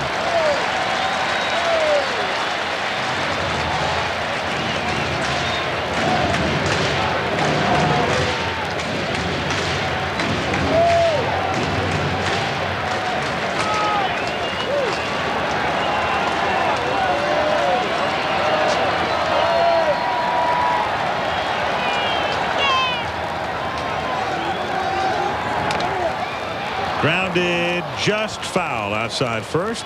Loved by Murray, and the count 2 balls and 2 strikes. There are a lot of managers in baseball who would send a runner with a 2-2 count and 2 outs. I don't think it's a running situation, because if this next pitch is a ball to Chipper Jones, then Lemke's compelled to run on the 3-2 pitch anyway. That makes a lot of sense. He Doesn't go. And the pitch is waved at and missed, and down he goes. Look at the Bulldog. What a beauty. 1-1. End of 6. Back we come after this from our ABC stations. Tuesday, the Connors crashed their first bar mitzvah. What temple do you belong to? Temple Bette Midler. Roseanne, Tuesday on ABC. And that's a sight Atlantans rarely see this day. Flowing traffic flowing freely northbound on I-75. Get in your cars, Atlantans. Well, it's amazing. They have all these roads, and you can't ever drive on them. I mean, a lot of construction going on preparatory to the Olympics. Baerga at the plate, and he grounds it foul, and the count 0-2. The Quipster Larry Anderson comes to mind. His line is, why do you drive on parkways and park on driveways? Good question. Maybe you can find that answer here in Atlanta.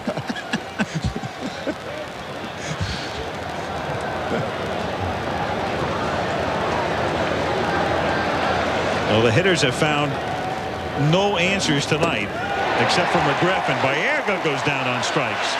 3 pitches. Carlos is gone. 4 Ks for Maddox. 1 out in the 7th inning, and Bell coming up. Well, Ted, this is that two-seam fastball that you appear, if you're a hitter, that it's going to run right out underneath your body, and then it tails back. So it just catches the inside part of the plate, and again, another guy called out looking. And we talked about it on the opening. The X's on both sides of the plate. Nobody does it better than Greg Maddux. That's his favorite 2-strike pitch to left-handers. That ball that tails back over the corner. Now Albert Bell takes a strike. Bell with 50 home runs during the regular season. Bell in high school was a great football player. In fact, when Jerry Faust was at Notre Dame, Bell was offered a scholarship to play in South Bend as a quarterback, and I asked him the other night why he didn't accept it. He said, I was only 5'10", 160. I had no idea I'd grow to be this big. 1-1. Now he's big enough to be a tight end. Well, you mentioned those 17 home runs he hit in September, 31 when you include August, 14 there. But in September, 5 times he had multi-home run games, and he can hit them in bunches. 1-2. Well, Maddux just won't throw one anywhere but on the corner.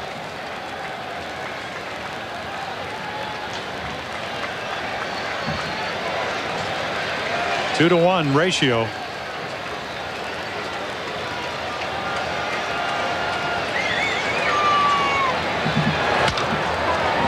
Hit down to third. Nice play by Jones, who started to charge, then had to back up and avoid getting caught between hops to throw him out. Good play. That ball with that top spin really ate Chipper Jones up, but watch his reactions. He wanted to come in. He backs up, catches it in the web, and throws him out. Fine play. Remember what he told us yesterday? He said, as a former shortstop, I'd rather play everybody up on the grass, even Albert Bell. You don't get those in between hops. He's glad he was back. Yeah, I would be too.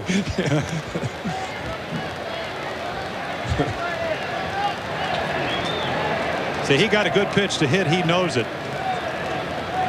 One of the few pitches that Greg Maddux got up in the strike zone. Eddie Murray, earlier this season, his 3,000th hit, which is just about an automatic ticket into the Hall of Fame. And he grounds it to the right side. McGriff backs up, flips to Maddux.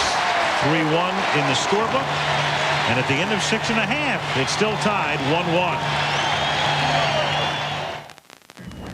Dad? Yeah? There's something I want to tell you. What is it, son?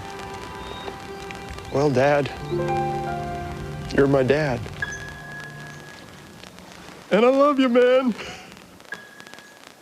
You're not getting my Bud Light, Johnny. For the great taste that won't fill you up and never lets you down, make it a Bud Light.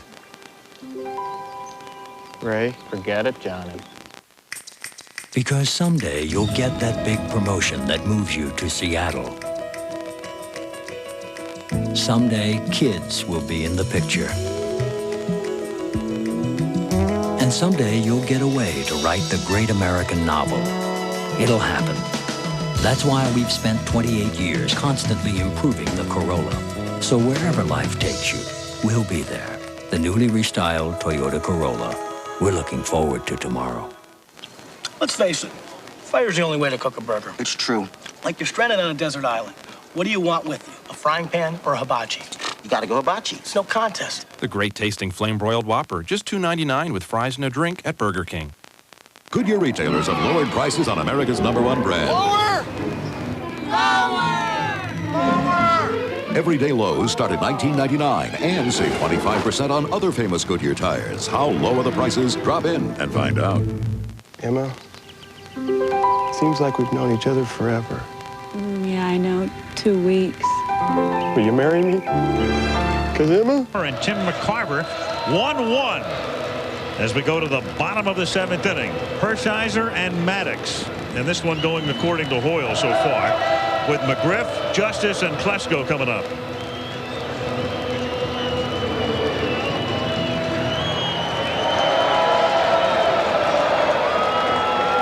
Fred McGriff has accounted for all of the Braves scoring tonight. A booming home run in the 2nd inning, and then he grounded out in the 4th. This is a key inning, obviously, for Hershiser because he's facing 3 left-handed batters with power.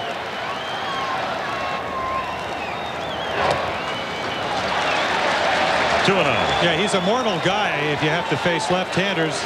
Right-handers hitting under 200, but lefties hitting 281.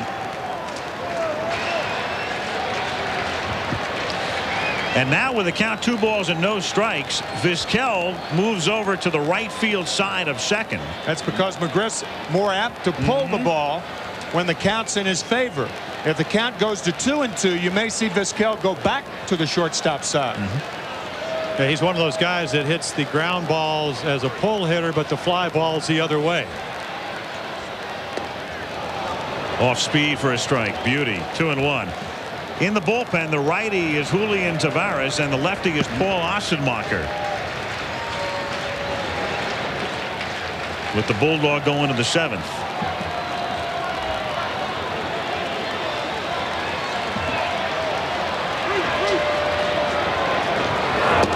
Off speed again, missing. Ball 3. Hershiser tonight has walked just 1. He walked Justice leading off in the 5th. And he has struck out 7. If Fred gets the fastball here, it'll be outside.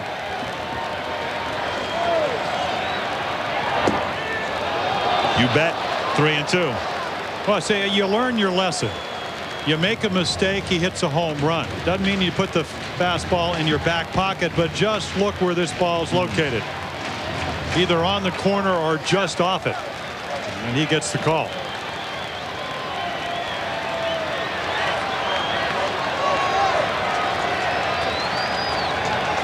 Now Vizquel moves back to the left side of second base more conventionally, and Alomar goes to the mound.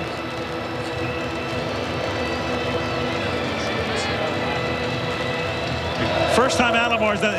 This is the first real critical situation in a way. 3-2 to McGriff. They want to make sure they're in sync. Yep.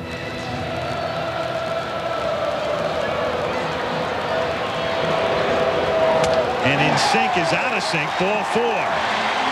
So Hershiser, for the 2nd time in the last 3 innings, walks the leadoff man. And Mike Hargrove looks on now as Dave Justice comes to the plate.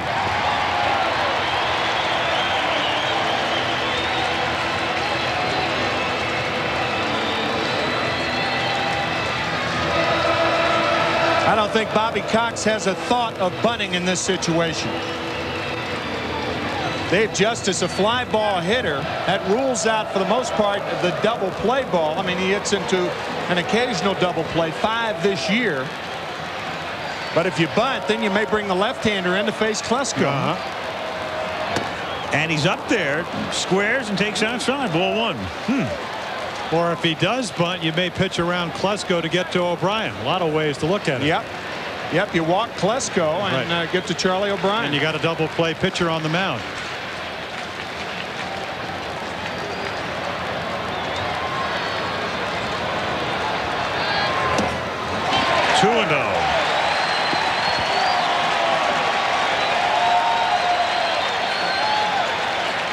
Justice checking with third base coach Jimmy Williams. Turning loose here, don't you? Oh, yes. Yes, you do. I mean, if you're Bobby Cox, it's got to be a little bit obvious that maybe Orel's struggling with his control. Not locating that fastball. Couldn't do it 3-2 to McGriff. And hasn't been able to do it here to Justice. And I'd be very interested to know if he were bunting on his own on that first pitch, or just faking a bunt to draw the infield in and then go to whacking. I suspect it was the latter to give the Indians something to think about. Yeah, right. 1-1 tie. Crowd rising as one for the 3-0 pitch, which is ball 4.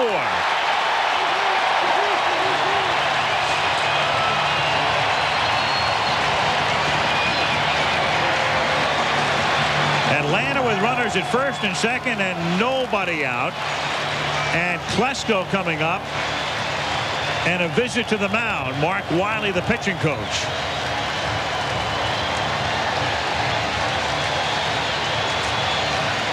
Again, I would be surprised to see Klesko bunting here, even though a successful bunt would move McGriff to third base. Then you have Charlie O'Brien, followed by Belliard. You're going to have to pinch hit for Belliard. That takes him out of the game. And remember, Jeff Blauser was taken off the roster before this game started. And they're going to go to the bullpen. Hershiser did not have the magic words for Wiley, at least the magic words to stay in. And Paul Ossenmacher comes in from the bullpen.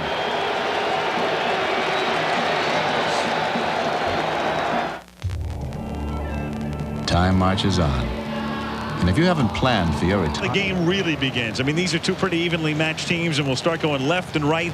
And the short men and the long men are going to play very pivotal roles, not only tonight, but throughout the series. Well, as a matter of fact, Bobby Cox has already gone to a right-handed hitter. Mike Devereaux will be a pinch hitter for Ryan Klesko. Yeah, Klesko without any sacrifices, and now you bring in Ossenmacher to face Klesko because lefties only hit 177 off, and then of course Bobby Cox does what he has to do.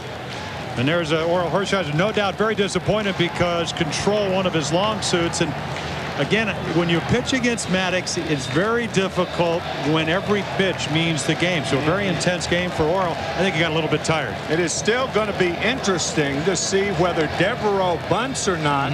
Runners on at first and second and no outs because you have the bottom of the order, Charlie O'Brien and Rafael Belliard following Devereaux. Well, this series is going to come down, I think, to the closers on several occasions, and we're talking about Mesa and Wohlers, but it's also going to come down to the in-between guys. Absolutely. And here's one of those in-between guys right now in Ossenmacher, and we're speaking of people like Alejandro Pena for Atlanta. For Cleveland, Julian Tavares is the setup man, and Ossenmacher comes in normally to get lefties, but here to try to get Devereaux to pop one up on a bunt attempt.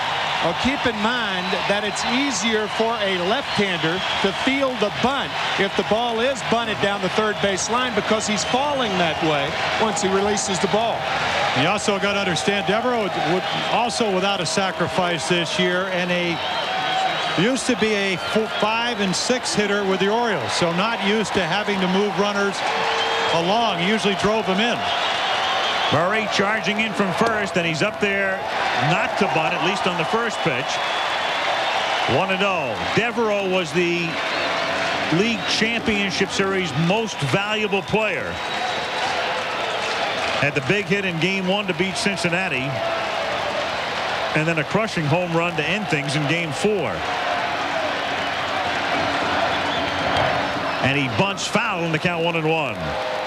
And you can tell by that bunting technique, bat not out in front of home plate, not waiting for the ball to really come to the bat, not deadening the ball. Yeah, usually if the bat's in foul territory, you'll bunt the ball foul. And that's what happened there. Paul Ossenmacher with a great curveball, and I'll tell you what, everybody talks about bunting high fastballs. That's the pitch you throw, but Ossenmacher with that good hard curveball, it is hard to get that pitch down on a good breaking ball because it goes down so quickly. Murray charges. He's up there to swing away and takes inside, ball 2. On occasion, with runners on at first and second, 2 ball and 1 strike count on the batter, Bobby Cox will put the hit and run on in a situation like this. It's a very gutsy call, because if Devereaux swings and misses, McGriff would be dead at third. They stay. The pitch is low. 3-1.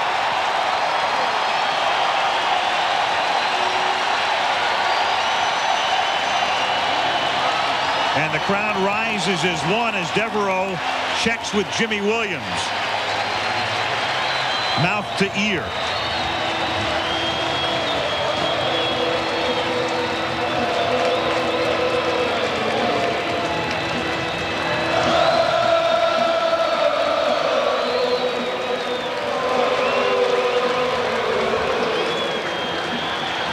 Coolest guy in the joint right there. Ball 4.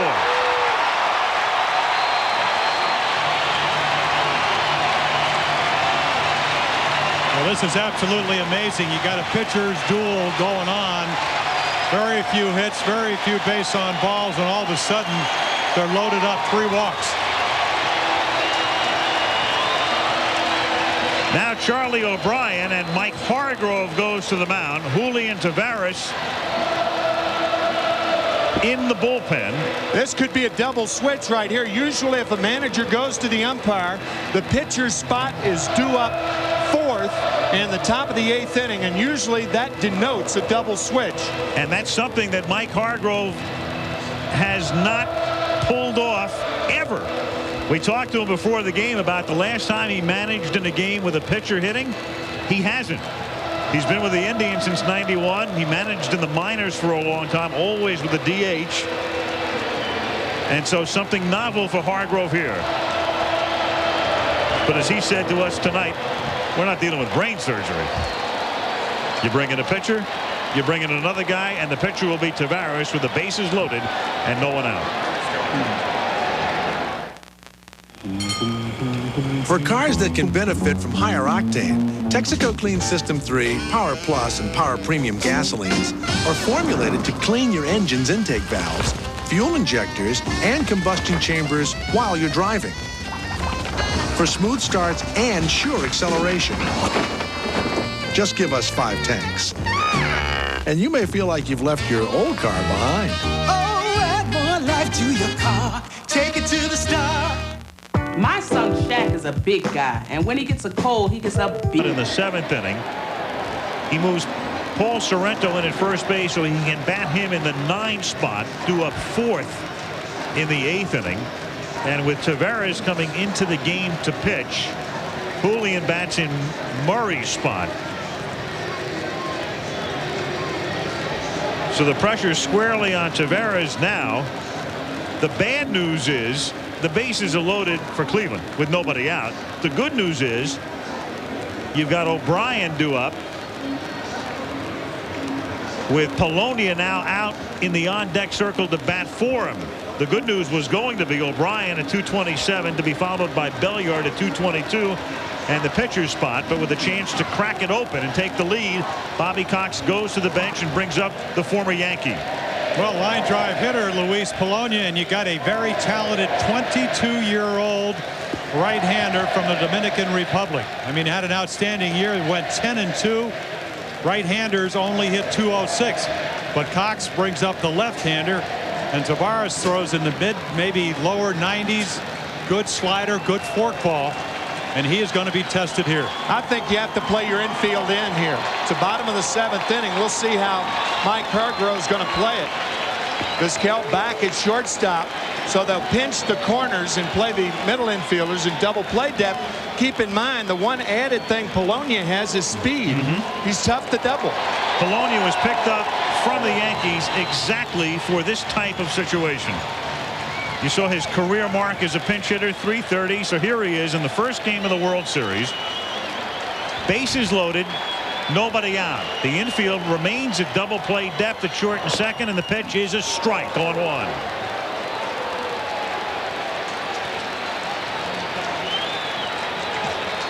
McGriff started the inning with a walk.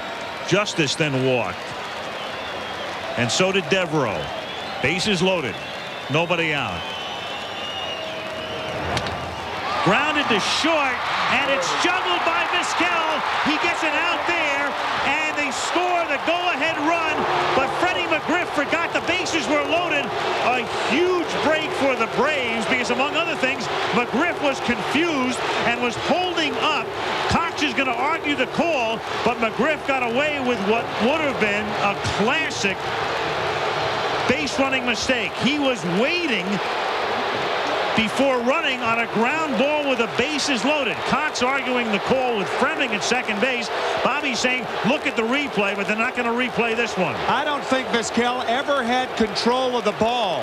Bruce Fleming called Devereaux out at second base because he said he was in the act of throwing. He never had control of the ball. Never had. That's not even close. Not only is he not in the act of throwing, he didn't even have control of the ball as he's touching second base.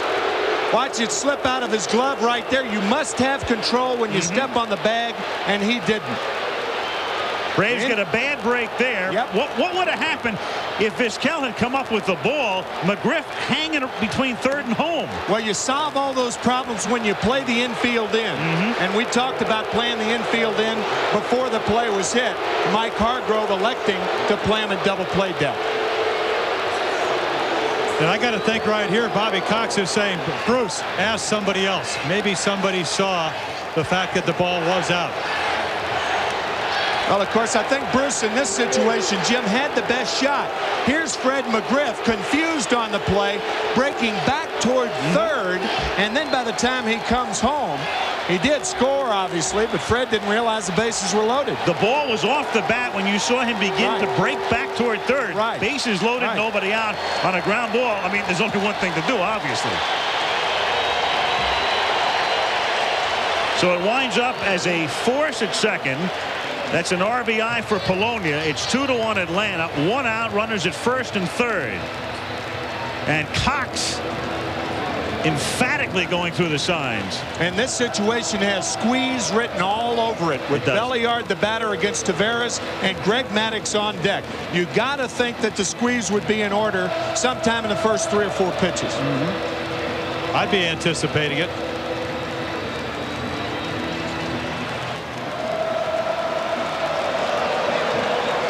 And this is where you miss Eddie Murray. You did the double switch. He's been around enough to notify people of this. He bunts. The squeeze is on. He lays it down. They'll get a run. Perfect. The out at first, and it's 3-1.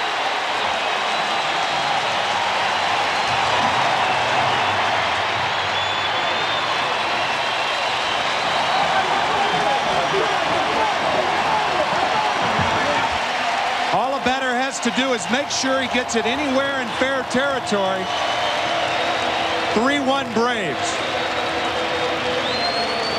You know, the amazing thing to me, Tim, is you watch the runner. I mean, he's coming all the way as Taveras does not ever look at the runner. Well, Justice didn't break too soon. That's the one thing you want to do if you're the runner on at third base. If you break too soon, then they can pitch out. But by not breaking too soon, Taveras threw the strike, and Belliard with a squeeze. Maddux broken bat bouncer back to Taveras, and the inning is over. But in the inning, the Braves get 2 runs, no hits. Leave 2 to the 8th. 3-1 Atlanta. 3-1, the third run, the result of this squeeze. See, as you'll notice, David Justice breaks when Taveras has his arm motion going toward home. The ball is about to be released. That's when Justice breaks. He doesn't have a good jump. You don't need a good jump on a squeeze, but you must make sure the pitcher pitches. David did, and Atlanta gets another run. Mike Devereaux stays in the game. He drew the walk. Now in left field with Klesko out. And they hit for O'Brien, and Javi Lopez comes in back of the plate to catch.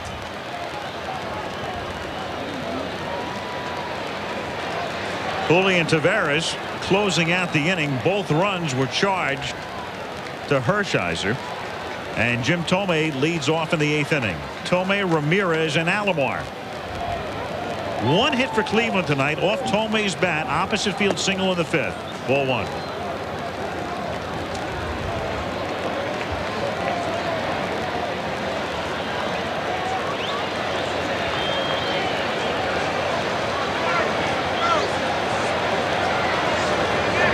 I mean, the adage is as old as dirt.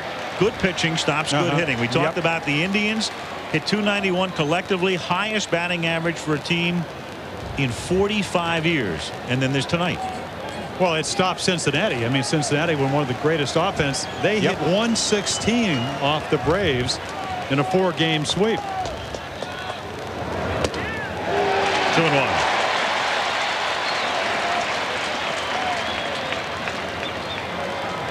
So he has put the Indians in a position where they have to beat him. No walks. And you saw what happened when Hershiser got wild. Just off the plate. Now you're in more of a position to challenge right here. This is a dangerous situation for Maddox. A 2-run lead, bases loaded, throwing to a guy who has tremendous power.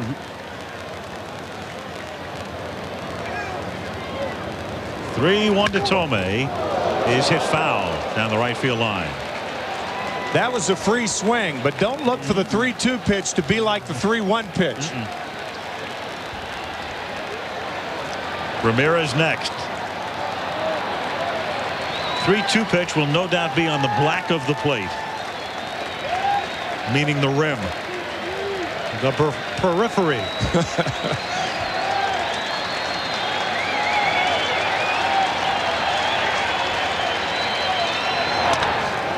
And he's grounded to the right side. Off speed. Lemke takes care of Tomei. 1 away. See, that's what Greg Maddux is all about. Gets behind 3-1, throws a fastball. Tomei pulls it fast and then throws him the dead fish. The changeup down and away. Routine ground ball. Yeah, Greg thinking, I'll give you 1 shot, but you're not going to get 2. And Jim Tomei on the 3-2 pitch. Maddux with a changeup on the corner. Tomei a weak ground ball to second base. Now Ramirez, who has struck out twice. Tell you, nobody in baseball that I've seen in a long time can carve up a lineup like Greg Maddux. Hit back to Maddux, and the Gold Glover throws him out. Do you know in the last 5 2/3 innings with the shattered bat here, Greg Maddux has only thrown 13 pitches that warrant strikes, 13 balls in 5 2/3 innings. That's unbelievable. Well, you know, I think in talking to some of the Indians yesterday, Herbert Perry, we'll probably see him during this World Series. The young first baseman in his rookie year. He said, you know what, you hit a ground ball to the